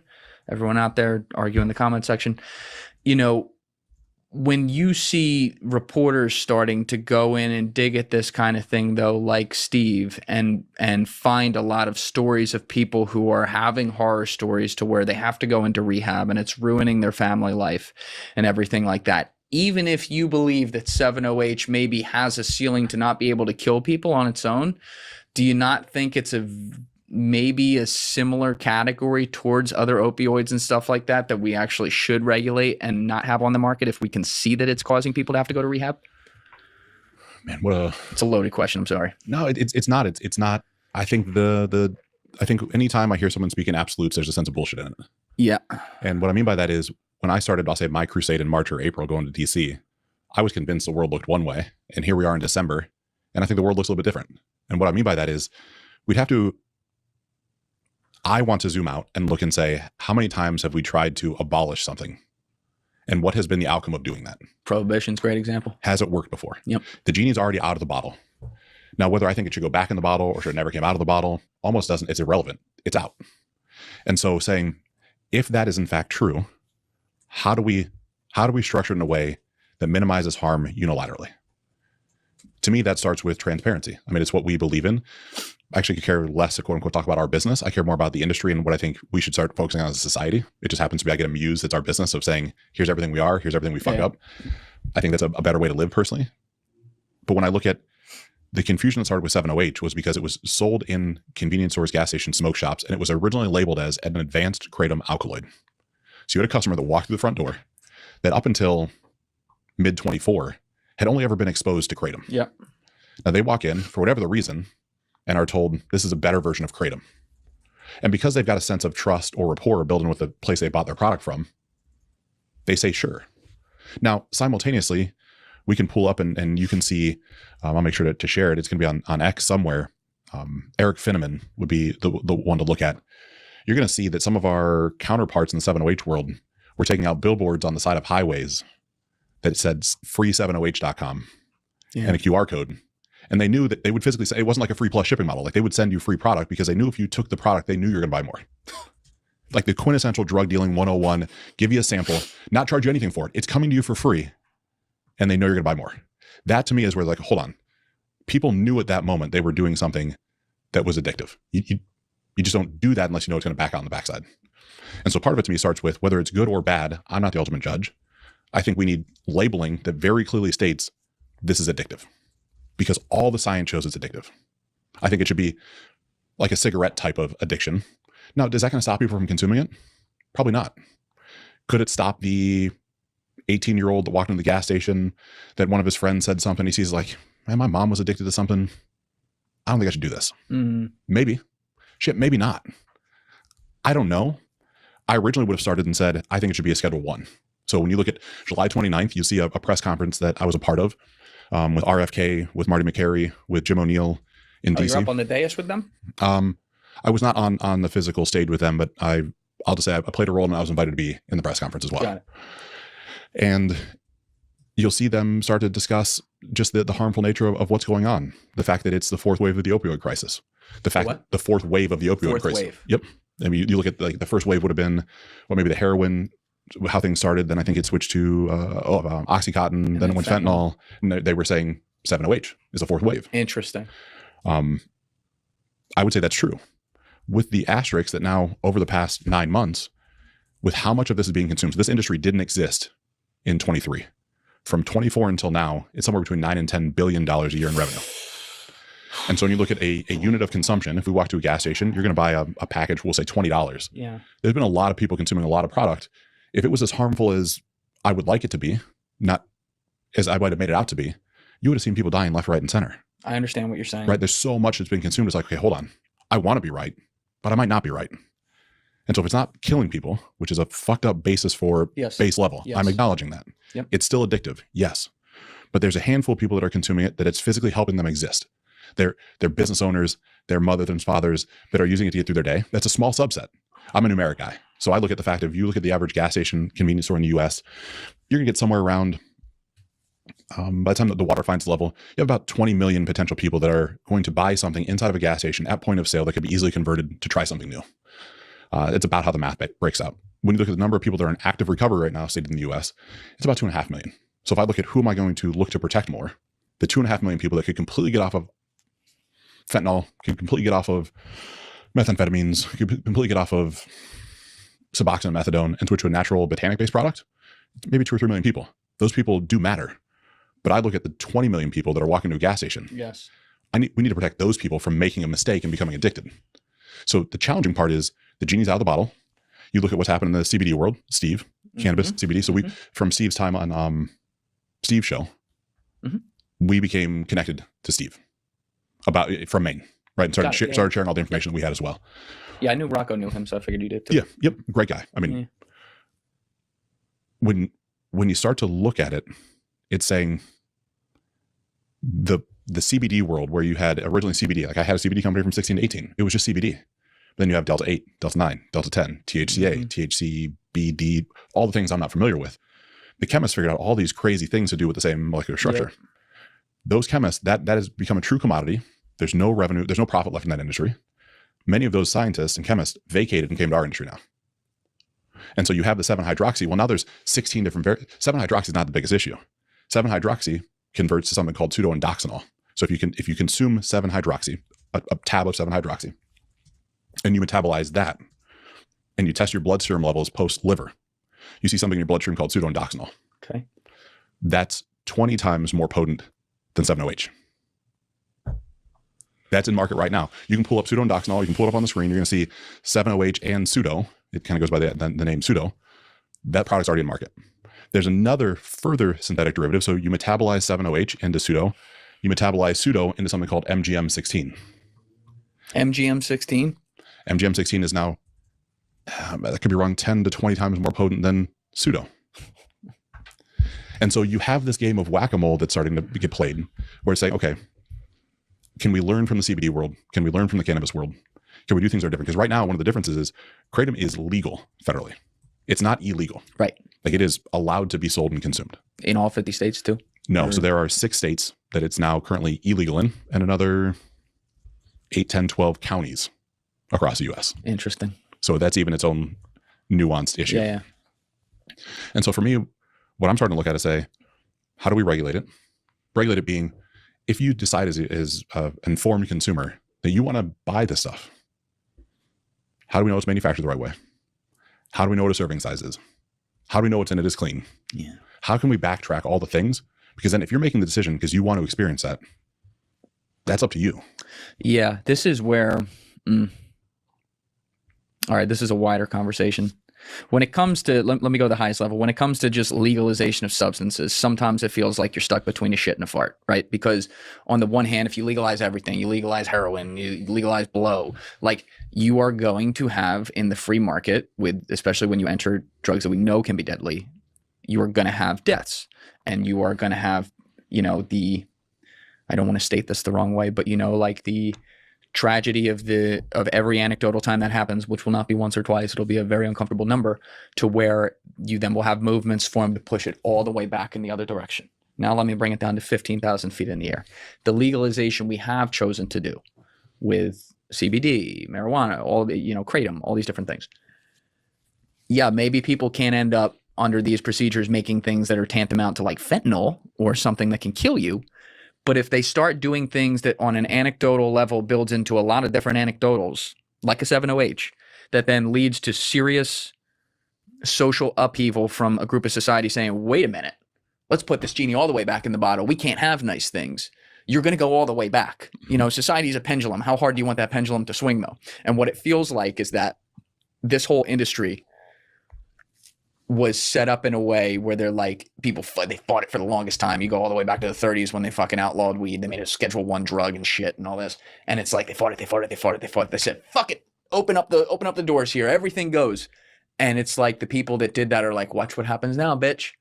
Because you're going to have an uncontrollable free market flowing into this and problems are going to arise and you're going to end up building a movement from the other side to, like I said, push it back. And sometimes it feels like that's exactly what's happening. It's the same example with the NCAA and paying athletes. Yep. I've supported that my whole life. I absolutely think those athletes should be able to go make money on their name. It's crazy that everyone made billions of dollars except the people who did it, right?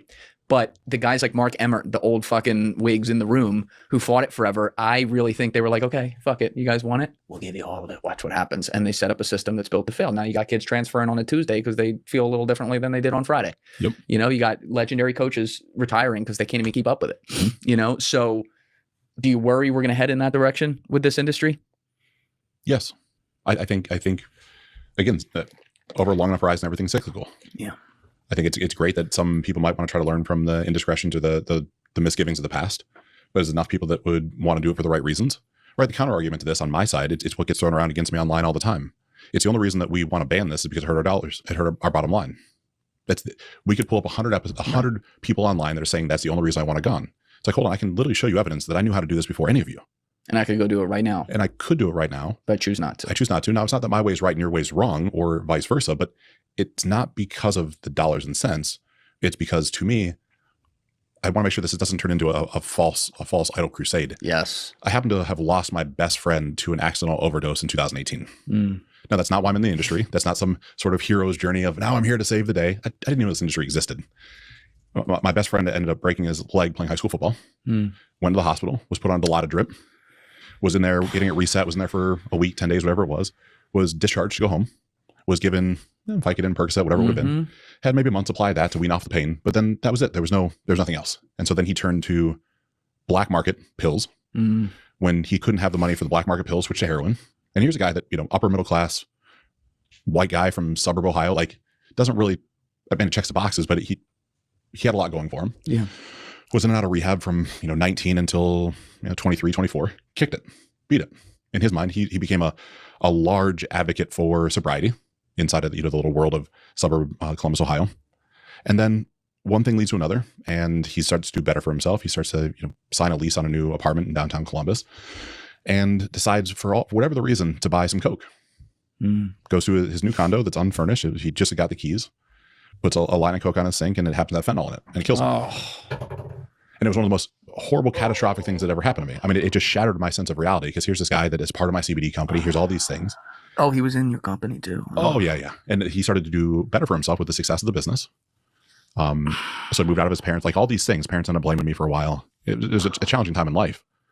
And so I sit there and say, okay, from where I'm at now, if this product existed back then, would I want him to take it or not?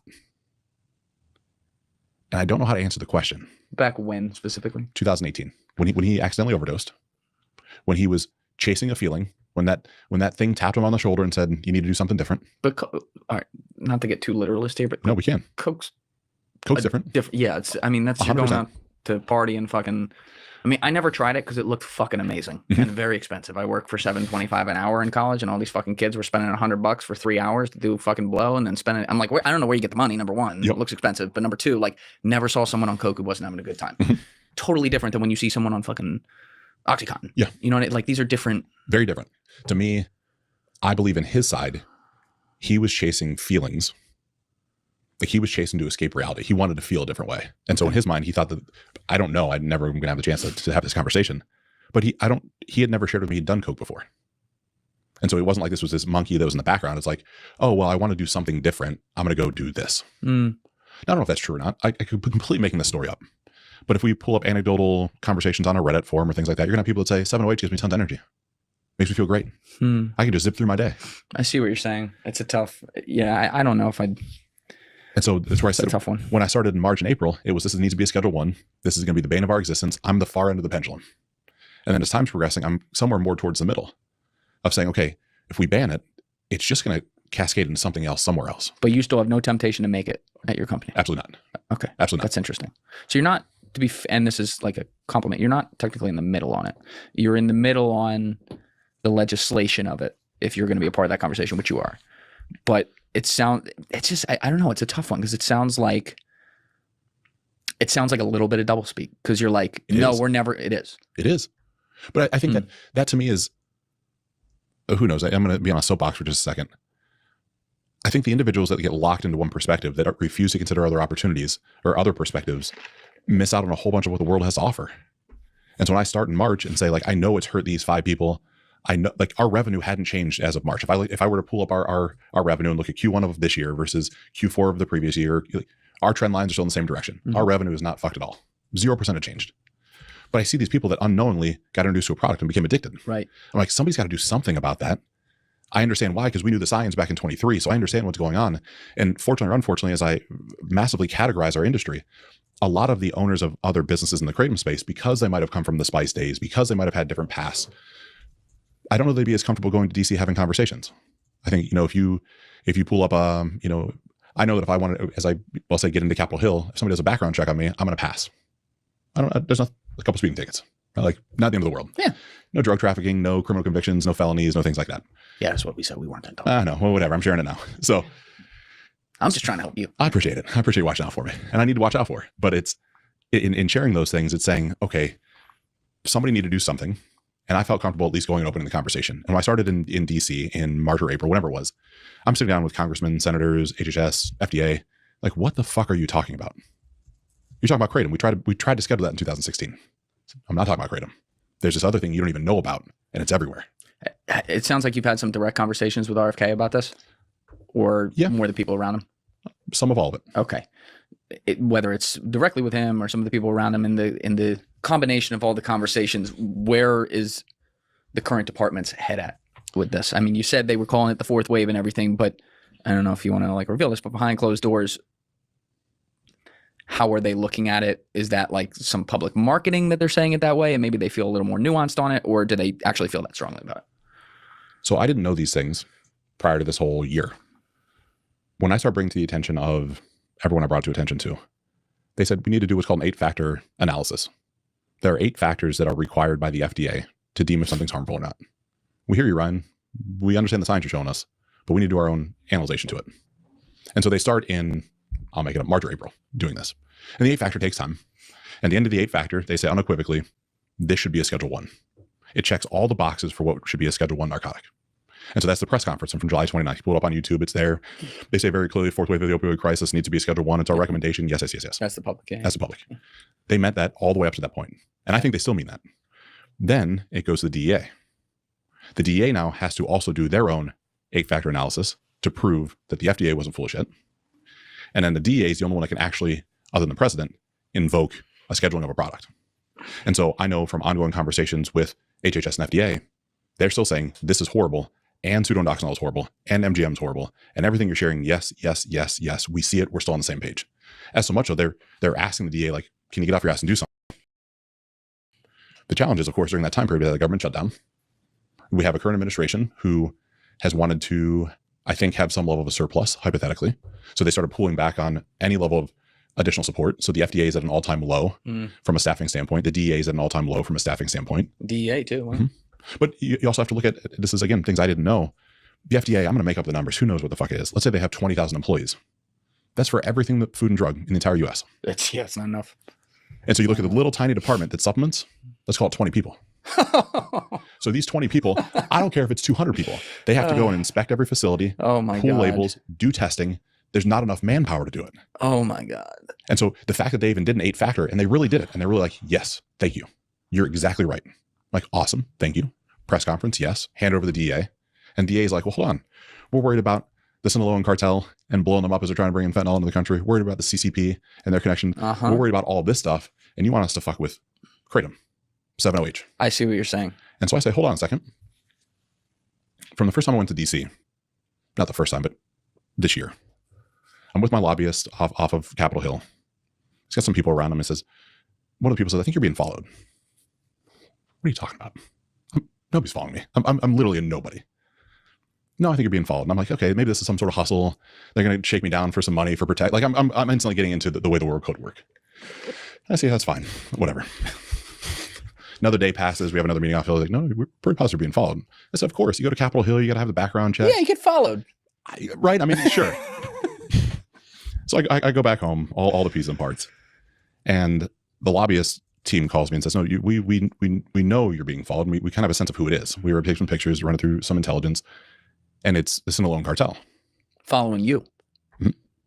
I say, bullshit. Like, where's the ask for you to then offer me protection? They said, we don't offer protection services.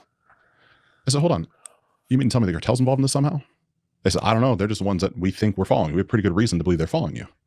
1 to 10, 10 being like I should hunker down in a bunker and never come out, and 1, I should just walk around with a target on my back. Where do you rate this risk? So I don't know, maybe 4.5, 5. I'm like, thanks, right down the middle. I'm like, well, what the fuck am I going to do? So just continue. You look like you could take them. You know, might be all right. And so one thing leads to another, and I'm out and about in the world, and I see an individual, walking around, doesn't really fit the environment I'm in. Latin American individual, and in a place where Latin Americans wouldn't normally be. How dare you? I know. I'm sorry. Just the nature of some places, they're just not a large Latin American population. This individual has a face tattoo, a shaved head. Like, doesn't, like, which one of these doesn't belong? He didn't belong. And he eventually walks up and he literally sits at a table adjacent to me and starts taking pictures and video and laughing. I'm like, okay, this is really weird. Maybe I have food on my, like, whatever. So I shake it off. This is 3 weeks afterwards. Fast forward another week or two, so I'm back and forth to DC a couple times a month. And I have a trip planned to go to DC on a Monday. And I'm at a shopping center. Don't know what I'm buying. Don't really remember the details. But an individual walks past, like, right before store closed, walks past me, goes and looks at some things, comes back and walks in front of me and says, have fun in DC tomorrow. I don't think you should go.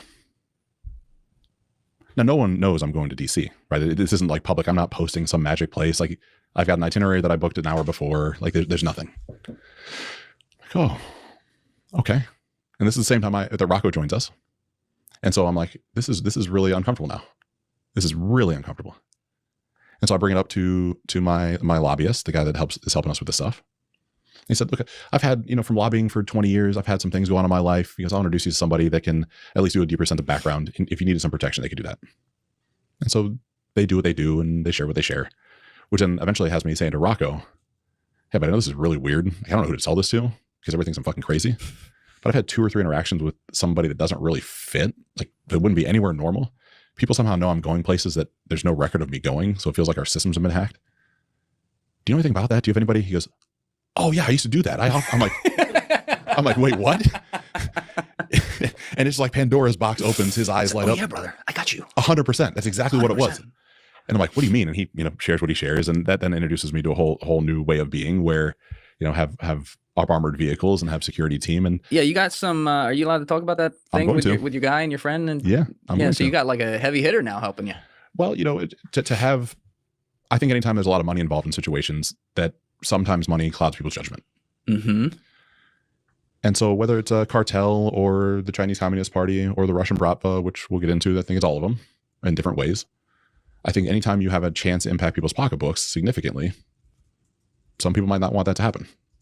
And so I think originally things were more of a scare tactic, right? Like if somebody wanted me dead, I would have been dead. Like that's not a big deal. Yes. But what has ended up happening is Rocco has helped us assemble a security team, not only for our business, but for me as a person and just life in general. Some of those people have a background that I hadn't been familiar with, right? That had done things inside of 3-letter agencies, that had done things inside of the Marines, that had been part of, assisting some elite level operating crews. Like whacking people and shit. Whatever they've done. Right. And then, has worked inside of Marines and the CIA. And why that ends up being interesting is it exposed me to a whole different level of intel that I never considered before. Every one of our phones has, not only a tracking device on it, but if you're interacting with social media and you happen to open up the app that drops a pin somewhere, that someone can easily see where you're at and what they're doing. They're marking that for you. They're marking it. I mean, it's happening all the time, nonstop, no matter what all of us are doing. I wasn't aware of all this. And so I started taking social off my devices, and I don't care about the stuff anyways. But then as I'm exposing the security team to more and more and more of what's going on and how it's all interacted, they say, well, we'll just do a deep dive analyzation of all this. We have access to some software, and then we'll actually pay a company that can go even deeper than we can go. And they do a really in-depth deep dive on the industry, the bills of lading, the shipping, the wire confirmations, what's happening where. And unequivocally, with no shadow of a doubt, you have the Chinese Communist Party that is sending a series of extract solutions and solvents and things to a handful of very specific people in the US. They are absolutely on the naughty list. And it's a company that's on the do not fly list that is directly sending product to us. Wait. Not do not fly. Right. No, I understand what you're saying. It's a company. You're saying the company in China. The company directly sending. They're not sending it like through the cartels coming across the border. They're directly sending it to the U.S. Directly sent to the U.S. Yeah. You have the cartel that's the Sinaloan cartel that's involved with some aspect of what it looks like originally money laundering, but I think it's more than that now. And then you have same thing with the Russian Brava, that there's a direct connection to some of the industry that what looks like speculative. I don't know this to be true. It looks like one of the individuals probably took a loan out from somebody to get a business off the ground and maybe didn't know that it was someone you wouldn't want a loan from. Yeah. When you say Russian Bratva, you're referring to their mafia? I am. Yeah. And so you have this, I'll call it as much as dead to rights, this whole intelligent package that we've put together that we've turned over to the FBI, to the DEA. Well, that's not so promising these days. Right now, we're looking for something as, we'll be conscientious of this. When this has been brought up to the FBI, they say, we're aware of it. And it's part of a bigger ongoing investigation. Great. So what should I do? Just protect yourself. Okay, cool. Thank you. I'll see you in Valhalla, brother. Cool.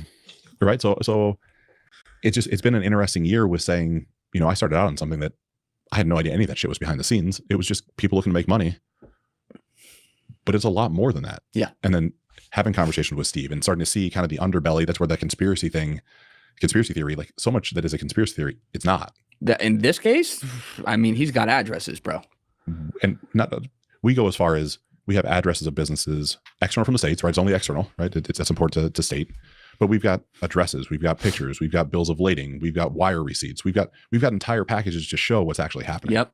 So this isn't like, well, it could be maybe happening. And this is using some pretty advanced tech that we paid somebody else to do, right? It's not our tech. And it's like, holy shit, like this is real, that this is really happening. And then I sit back like, why would anybody want to fuck with this? Like why? How creative do you want me to get on the answer to that? Well, I'll share my speculation. I want to know yours. Let's get yours first. Yeah, because what I started looking at is originally thinking it was just a cartel, just a Sinaloan cartel, starting there. Yeah. I started on the path of, hold on, if fentanyl is being squeezed out and you have this drug that's really inexpensive to manufacture that you're not going to overdose on, but it is hyper addictive, you've now built a customer for life in your ecosystem. That's right. And saying, okay, but then I see the connection from CCP to the cartel and more of a destabilization of the American society and what's going on there. Mm-hmm. You can see not only is the CCP shipping but solvents and things like that directly, but they are now doing things with the cartel as well. That just wasn't where it started. Oh yeah, they've been doing that for a while. Yeah. Right. In our industry, we can see that. And so I'm saying, okay, they're looking to destabilize our life, our society as a whole. I'm a little lost on the Russian side of things, other than the natural sense of money laundering and back and forth. Could it be destabilization as well? You would know a lot more than I would in that sense. Because here I look at, laughingly, I'm a guy that didn't inherently care about a business, that loves business, that then comes in and says, man, there's a big problem over here. Yeah. Why don't we solve the big problem collectively? Why don't we watch out for people? Why don't we take a product mainstream? that then in doing all this, there's this whole other Pandora's box that gets opened and saying there's a lot of fucked up stuff that goes on in the world. I can see now we have sex trafficking evidence. We've got child trafficking evidence. It's all the same. And we have it all. It's like I'm seeing how all these pieces go You're together. getting it too. What do you mean? I'm not getting, I'm not. No, you're getting, no, not you, but I'm saying like in your security team going through things that relate to your industry, they're also bumping into this stuff. They are. And yeah. Now I've heard this from fucking 40 million people from all different angles reporting on the same thing. It's obviously completely true. Yeah. And just seeing that and knowing, and again, these aren't, this isn't me. Originally it was, how do we just create a perimeter, right? How do we protect just the business itself? To me, when you have an industry that went from 0 to $9 billion in 18 months, all of a sudden there's a lot of extra cash flowing around. It caused a lot of havoc. So it was originally, let's just button up our 4 walls and make sure nobody can come in and spike our product. That's what it started. So if I was going to fuck with somebody and I had the inroads, I would put a plant in, I would put somebody inside your facility, I would drop some stuff, I would then, leak it, and all of a sudden, poof, you're out of business. And so we started protecting that. And then it was, well, holy shit, I'm being tracked, I'm being traced. I got to essentially start to become a ghost. I got to start using Faraday bags. I got to start figuring out how to divert where I'm going, and people don't know where I'm going all the time. I need different cell phones. Do you get scared? For a long time, I was. For the first 4 months, I wasn't sleeping much at all. I mean, this is so far out, like, I didn't sign up for all this shit. I mean, to have a guy walk up to you in the store and say, have fun in DC, essay. Yeah. It was one of those, when I heard it, I'm like, what the fuck did I just hear? And the guy walks out the door and I'm like, was this real? Yeah. And then it is real. And I land in DC. That's the other part. I land in DC and start getting, hop in a car, and a pilot calls me and says, he keeps calling. I'm on a phone call, and it's maybe 15 minutes towards downtown. And he finally picked up the phone. He goes, hey, Ryan. I said, yeah. He goes, you're being followed. I'm like, what do you mean? He goes, there's a brown, whatever it was, Kia Sportage. Is there one behind you? I look, sure shit, 3 cars back, a brown Kia Sportage follows me all the way to downtown.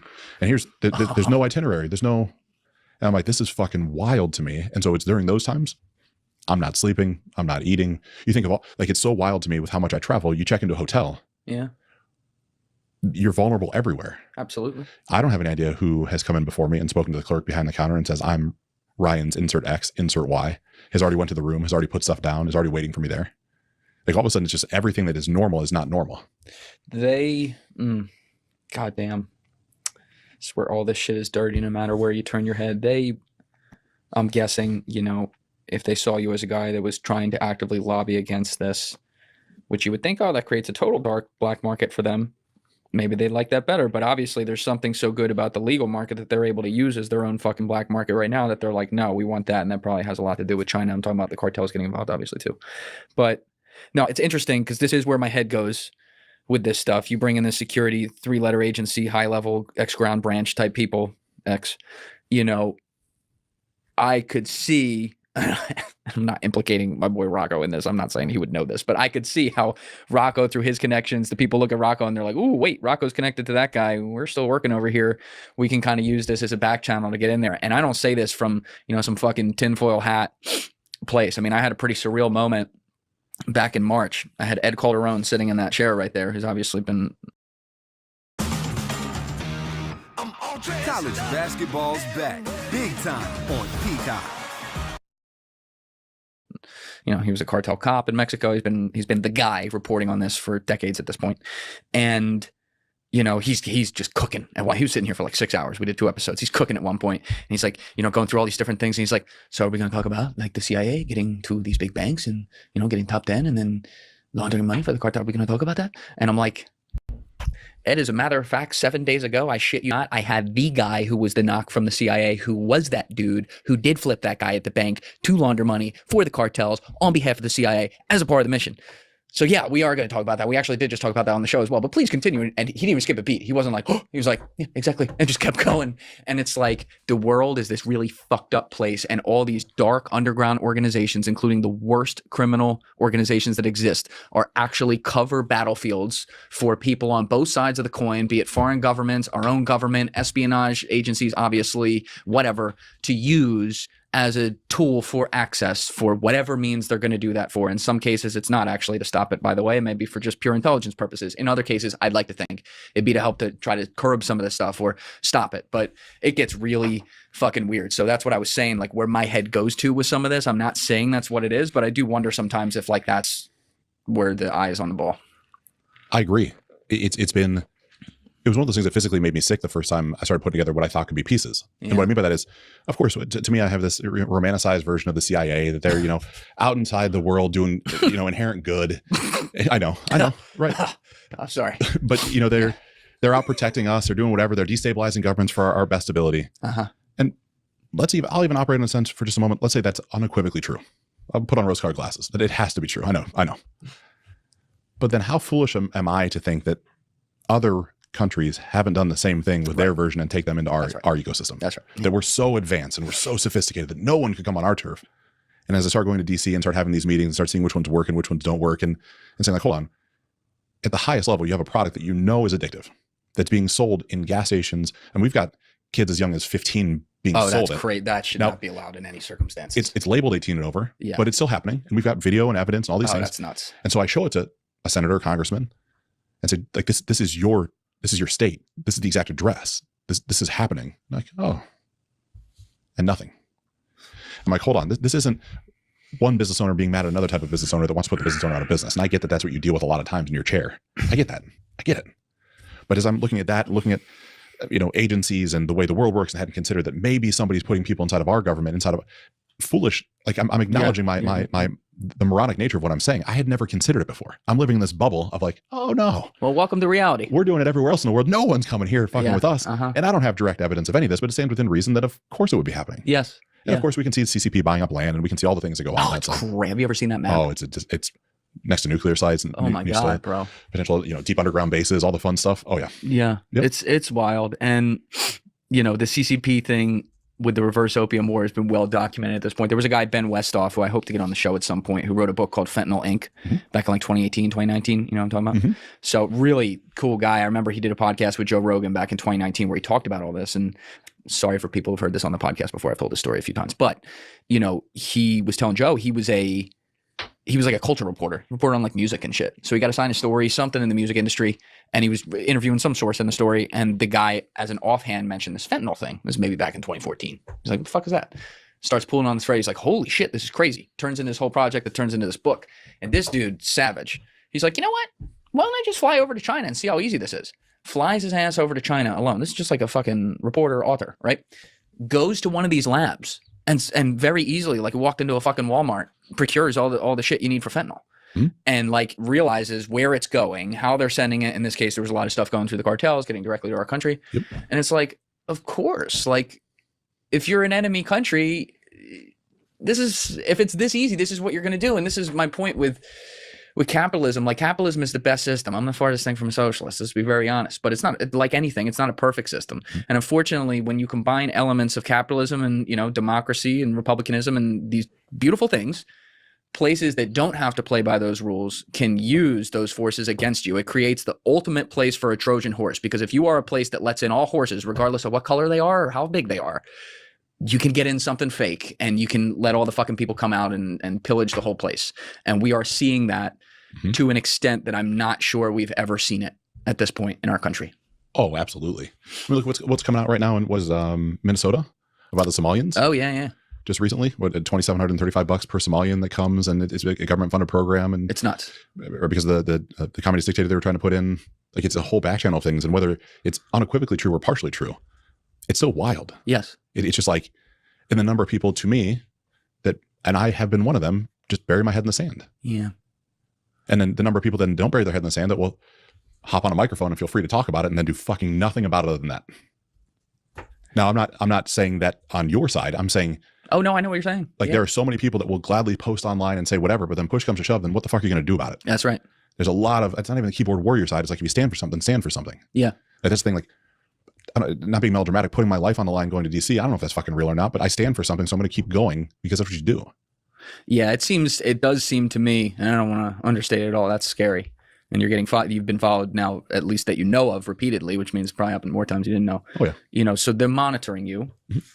Hope they're not fucking outside my place right now, by the way, but that's neither here nor there. They are. So Joe, you want to go out there and give it a gander? Good Spanish. That's not promising. There's security outside. Get those guys, they know it. The dude's working, drilling over there. They can help out. But, it's like, it sounds to me like it's more a scare tactic, but what happens when you get the one, whatever it is, and you don't even know what it is, you get the one good outcome that they decide is a bad outcome for them. And they're like, wouldn't be the worst thing if this guy went. I mean, that's terrifying, bro. Yeah. And that's where I was for a while. What I look at this point, if there was a time, like, talk about the simulation. If this is the way to go out, I look at all the different ways I could go out. Like, when it really comes down to it, die of old age, die of cancer, die of a heart attack, die in a random fucking car accident that somebody runs a red light that I've done nothing wrong. Or if I was to be eliminated for doing something that I believe in, that's okay to me. I don't want that. I'm not wishing for that. And it's not to say like what a noble cause, because it's fucking kratom at the end of the day. Like, this isn't the most noble cause in the world. Right. But saying, if you don't believe, what is it? What's that saying? If you don't stand for something, you fall for everything. Right. Yeah. At least stand for this right now. I don't want to go out. I think there's a lot of good still to do in the world. I think that all this stuff, hopefully, platforms like yours shine light on. Hold on, that there's, number one, the media is presenting this in an entirely bastardized version. Number two, because kratom to start with is a new food ingredient. When you go to Google, I know SEO really, really well. Because you can't talk about structure, functional claims, or implied benefits of consumption, we can't get anything to rank in Google anywhere. So the first fucking 8 things in Google say how bad kratom is. You can't unseed that right now, because if you did, you're breaking another law. You're gonna get in trouble for that. So okay, that's there. Then you have this plant that people don't understand that's confusing as shit because it has 52 alkaloids. What's an alkaloid? What's a subalkaloid? What's a metabolite? What's mitragynine? What's 7-OH? I don't understand the difference. None of it's simple. None of it's easy. But there's still people that benefit from consumption. There's people that have a lot of harm from consumption, including kratom. All right, so let me ask it like this, and this is a little bit simplified, so might not be the easiest answer, but 5 years from now, what does a perfect market look like within your realm of the market? Don't give me weed and all that, but like within kratom and 7-OH, from a regulation standpoint, what's allowed, what's not allowed? You have a magic wand, what would it look like? I believe that everything should be allowed. I believe things should be sold in certain channels based off a harm reduction model. Oh, in English.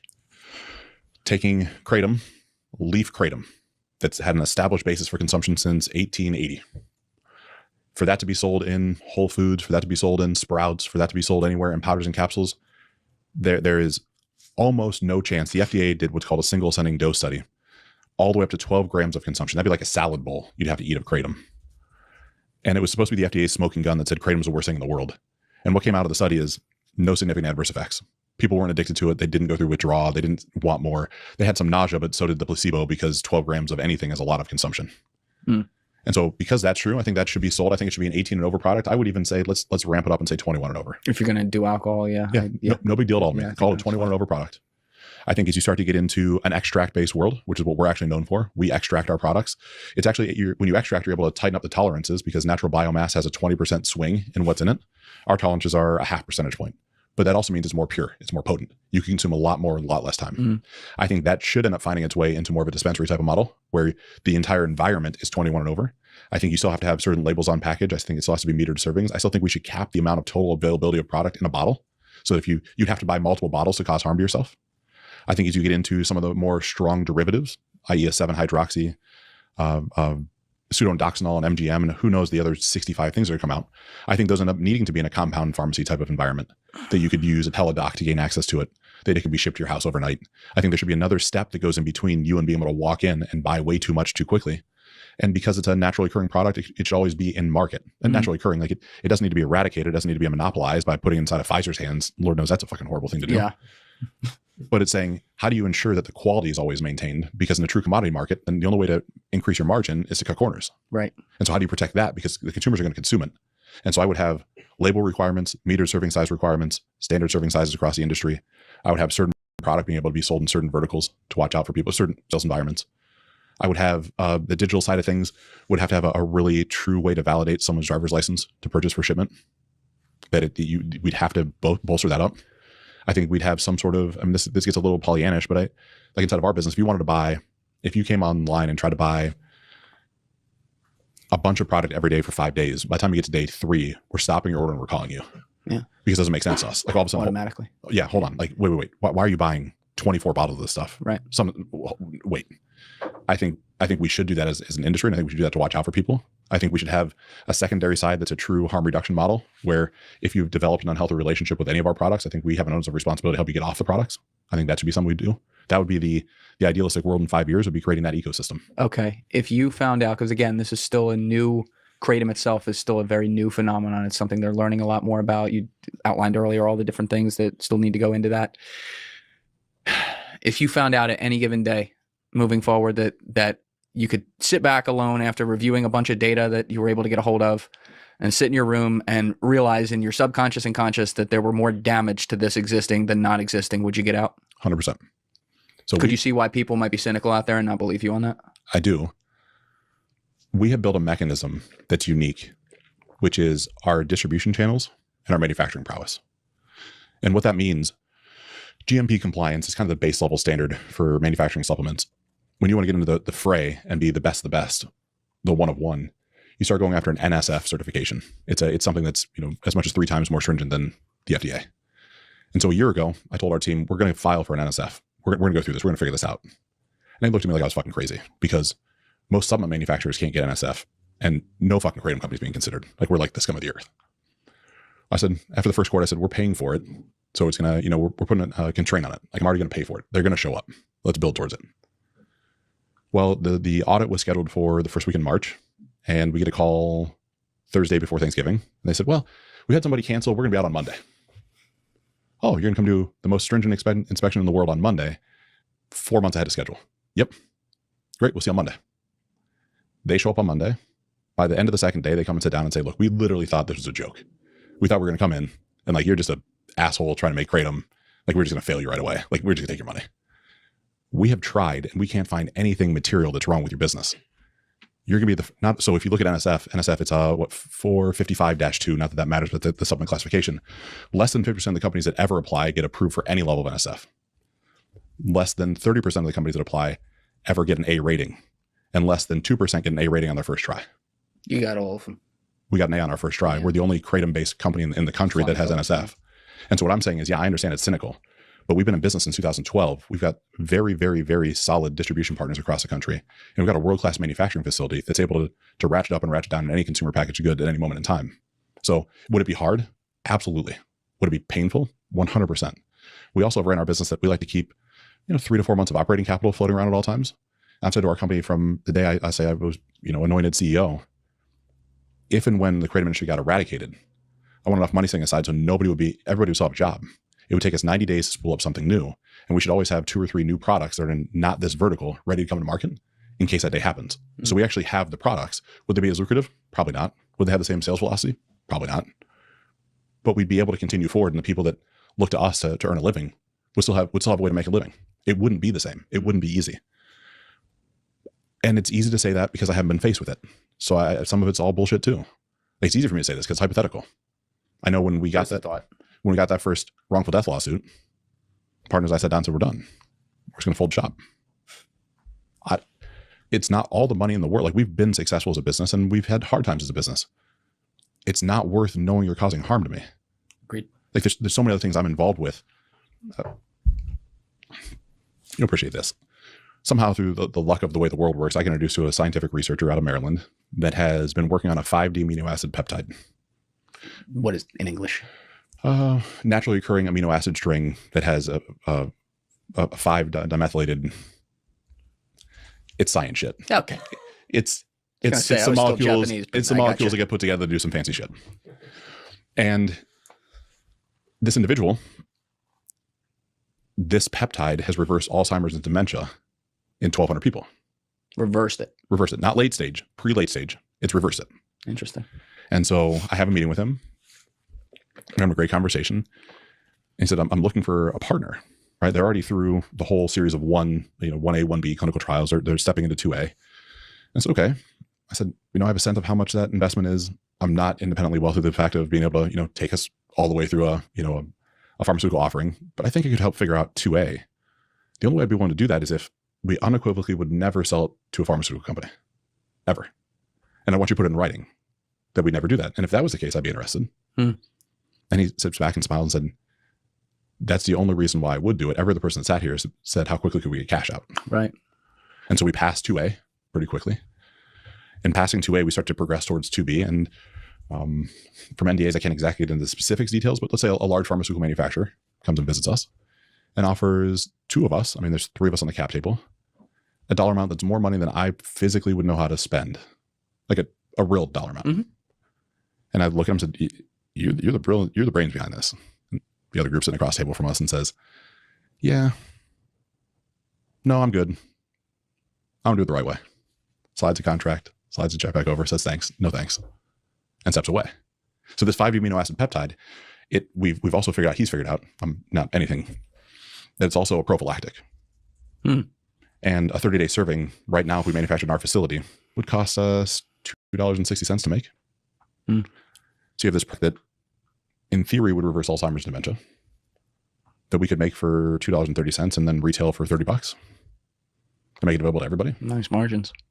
Well, nice margins, but you look at if you do any level of research on Mark Cuban and his work inside of the pharmaceutical industry, most things cost $2 to $5 to make. We just all pay hundreds of dollars for them because of the markup through insurance and all the things that go on. That's right. And so I share all this because what we've built is way bigger than something that's just about Kratom. The transparency, the blockchain, the chain of custody, the way that all the ecosystem's built, it's built for something that's a hell of a lot bigger than Kratom. I just inadvertently chose the hardest fucking industry in the world to do it in because nobody else is playing the game that way. Yeah. It's the hardest one to play because nobody wants to play that game. Well, it's some of it's cool, man. Some of the way you're doing it is floats my boat in the sense that it does seem like you're really trying with the transparency, this is an industry that has none of that. So like the bar is low, but that's really cool. The camera thing, I can't really get that out of my head. It's fucking awesome. But yeah, it's also I'm going to jump in. It's also saying everybody shouldn't take Kratom. Yeah. It's saying the same 10 milligrams of 7-hydroxymetragine in your bloodstream, you can consume enough Kratom to have the same amount of 7-hydroxy in your bloodstream as if you just took 7-hydroxy because it converts.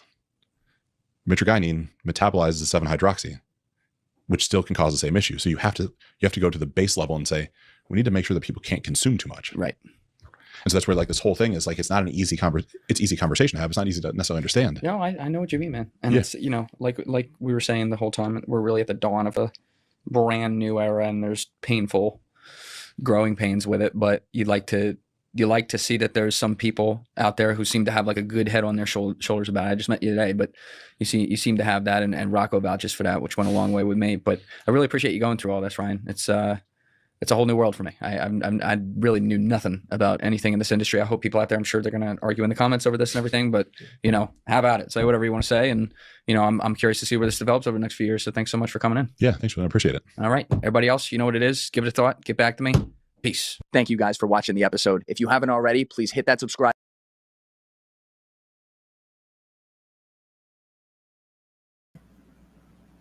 I don't know where you went, Jim, but that is a lot of information to digest. Holy crap.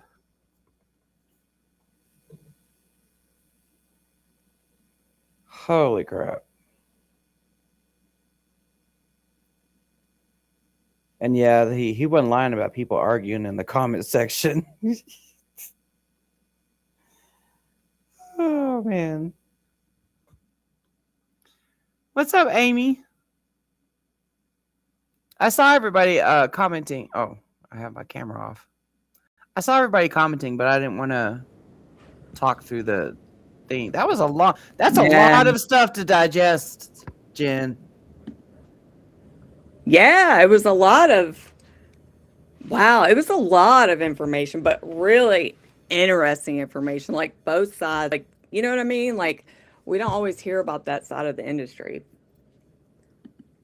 Wow. Hey, Amy. But you know, yeah, there was a couple times I wanted to just be like, what? But I don't want to. Mm-hmm. I didn't want to interrupt either. It's like $9 billion in 18 months. Yeah. And I will forever say this, that they ripped a page from the OxyContin playbook from the 90s. Yeah. That's one of their whole, well, that's why the Kratom industry is so mad because, it's like, no, anything that makes $9 billion in that amount of time, they're like, there's something concerning about that. Like, that's not because it's a fucking miracle product. It's because, obviously it's got the factor. Yeah. Yes. Oh God. And, you know, when I was in my active addiction for 11 years and I found whole leaf kratom in 2019, I am just thankful that 7-OH was not around at that time. Yeah. Because I hate that analogy, but that whole trading addiction, one addiction for another, that I would have done that. I really, I would have. Because when I found whole leaf, I was not looking for recovery. You know, I accidentally found my recovery. No, girl, you weren't interrupting. No. No, we were talking about talking in the mics. Yeah, we don't want to talk in the mic so everybody could hear. Yeah. No, that's the reason why we go live, is so people can comment and ask questions and stuff. But that's why we don't answer like with our voices. And sometimes we can pause it, but that was really good. Like that was a lot of stuff to take in. So, you know, like I said in my comments, so 7-OH is pretty much a weapon of mass destruction. Yeah.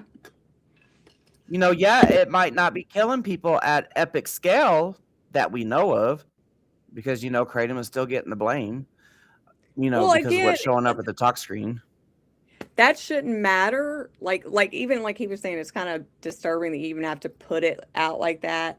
Like, yeah, it's not killing people, but like it's taking people's livelihoods away. Like it's taking people's jobs. It's taking all their money. You know, their families are getting like it's the addiction part of it is so bad. I don't give a shit whether or not it's killing people. Like it's destroying people's lives. It may not be killing them, but it's destroying their lives. I mean, anybody that's it's an over the counter. Yeah. I mean, anybody that's ever had an addiction to anything, y'all know how shitty it is. The beginning, hey, what's up, Keith? The beginning, we showed the Iowa videos that the AKA put out, you know, to counteract what Senator Mike McHale put out. We will include all the videos in the description when we're done. It's pretty much where I've been, you know, promoting that stuff everywhere on all my platforms. It had Dr. Heidi Sikora and Laura Romney Smith and Matt Salmon. So, yeah, we'll put the videos in the description. So if you guys want to watch the replay, you can. That was just watching that with Ryan Niddel. I think that's how you say his last name. But the Mitt 45 guy. No, we're not sponsored. No. No. Hey, Keith. You know, I commented on your Facebook post, I think it was yesterday. You know, our whole freaking city shut down because of the winter weather coming. It did sleet, though. Yeah, so Keith, Amy, did you guys send in your emails to the Utah stuff that's going down? That's happening on Monday. That's kind of what we talked about in the beginning. Yeah. And then the Ohio deadline is January 28th. So that's coming up too. Yeah. Ohio videos, not Iowa. Did I say something wrong?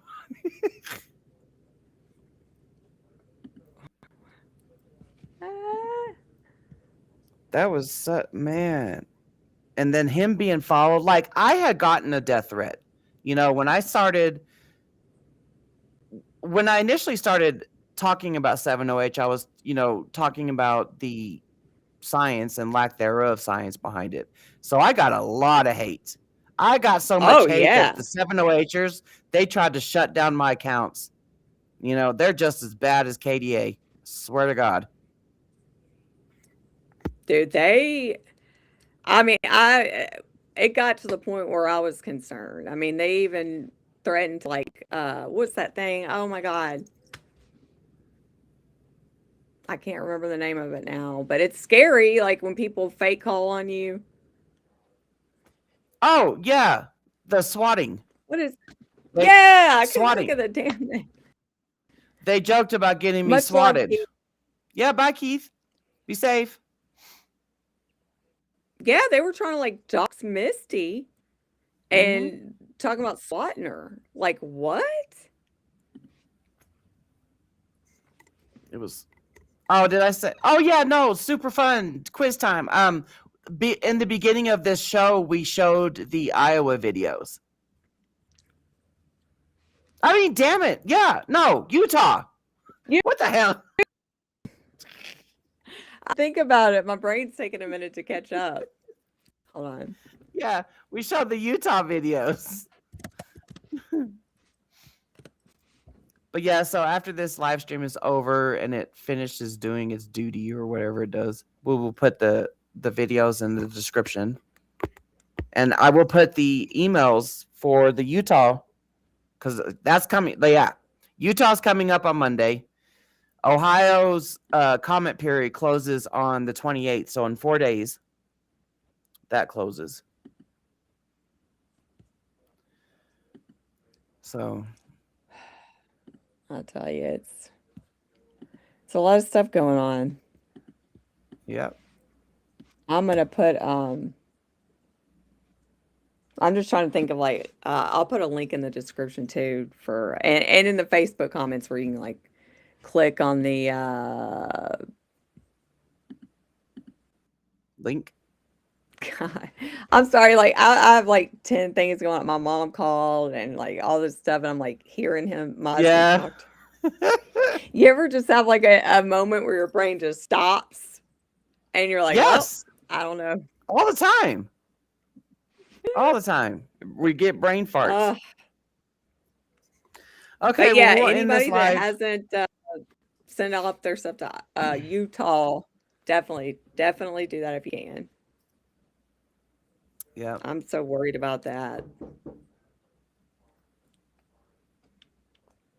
Yeah, There's you all had a kinds of knock. stuff going on in my house. Like I don't even know who's knocking or anything. I guess Okay, we'll get well, off thank here. We've been y'all. out here for like 3 hours. I think. Am I Yep. lagging? Yeah. You are so bad today. Your lag Yeah, is I bad. can tell. All right. Well, thank you all, everybody, for coming. And I hope everybody has a good rest of y'all's weekend. Yep. See y'all on social media.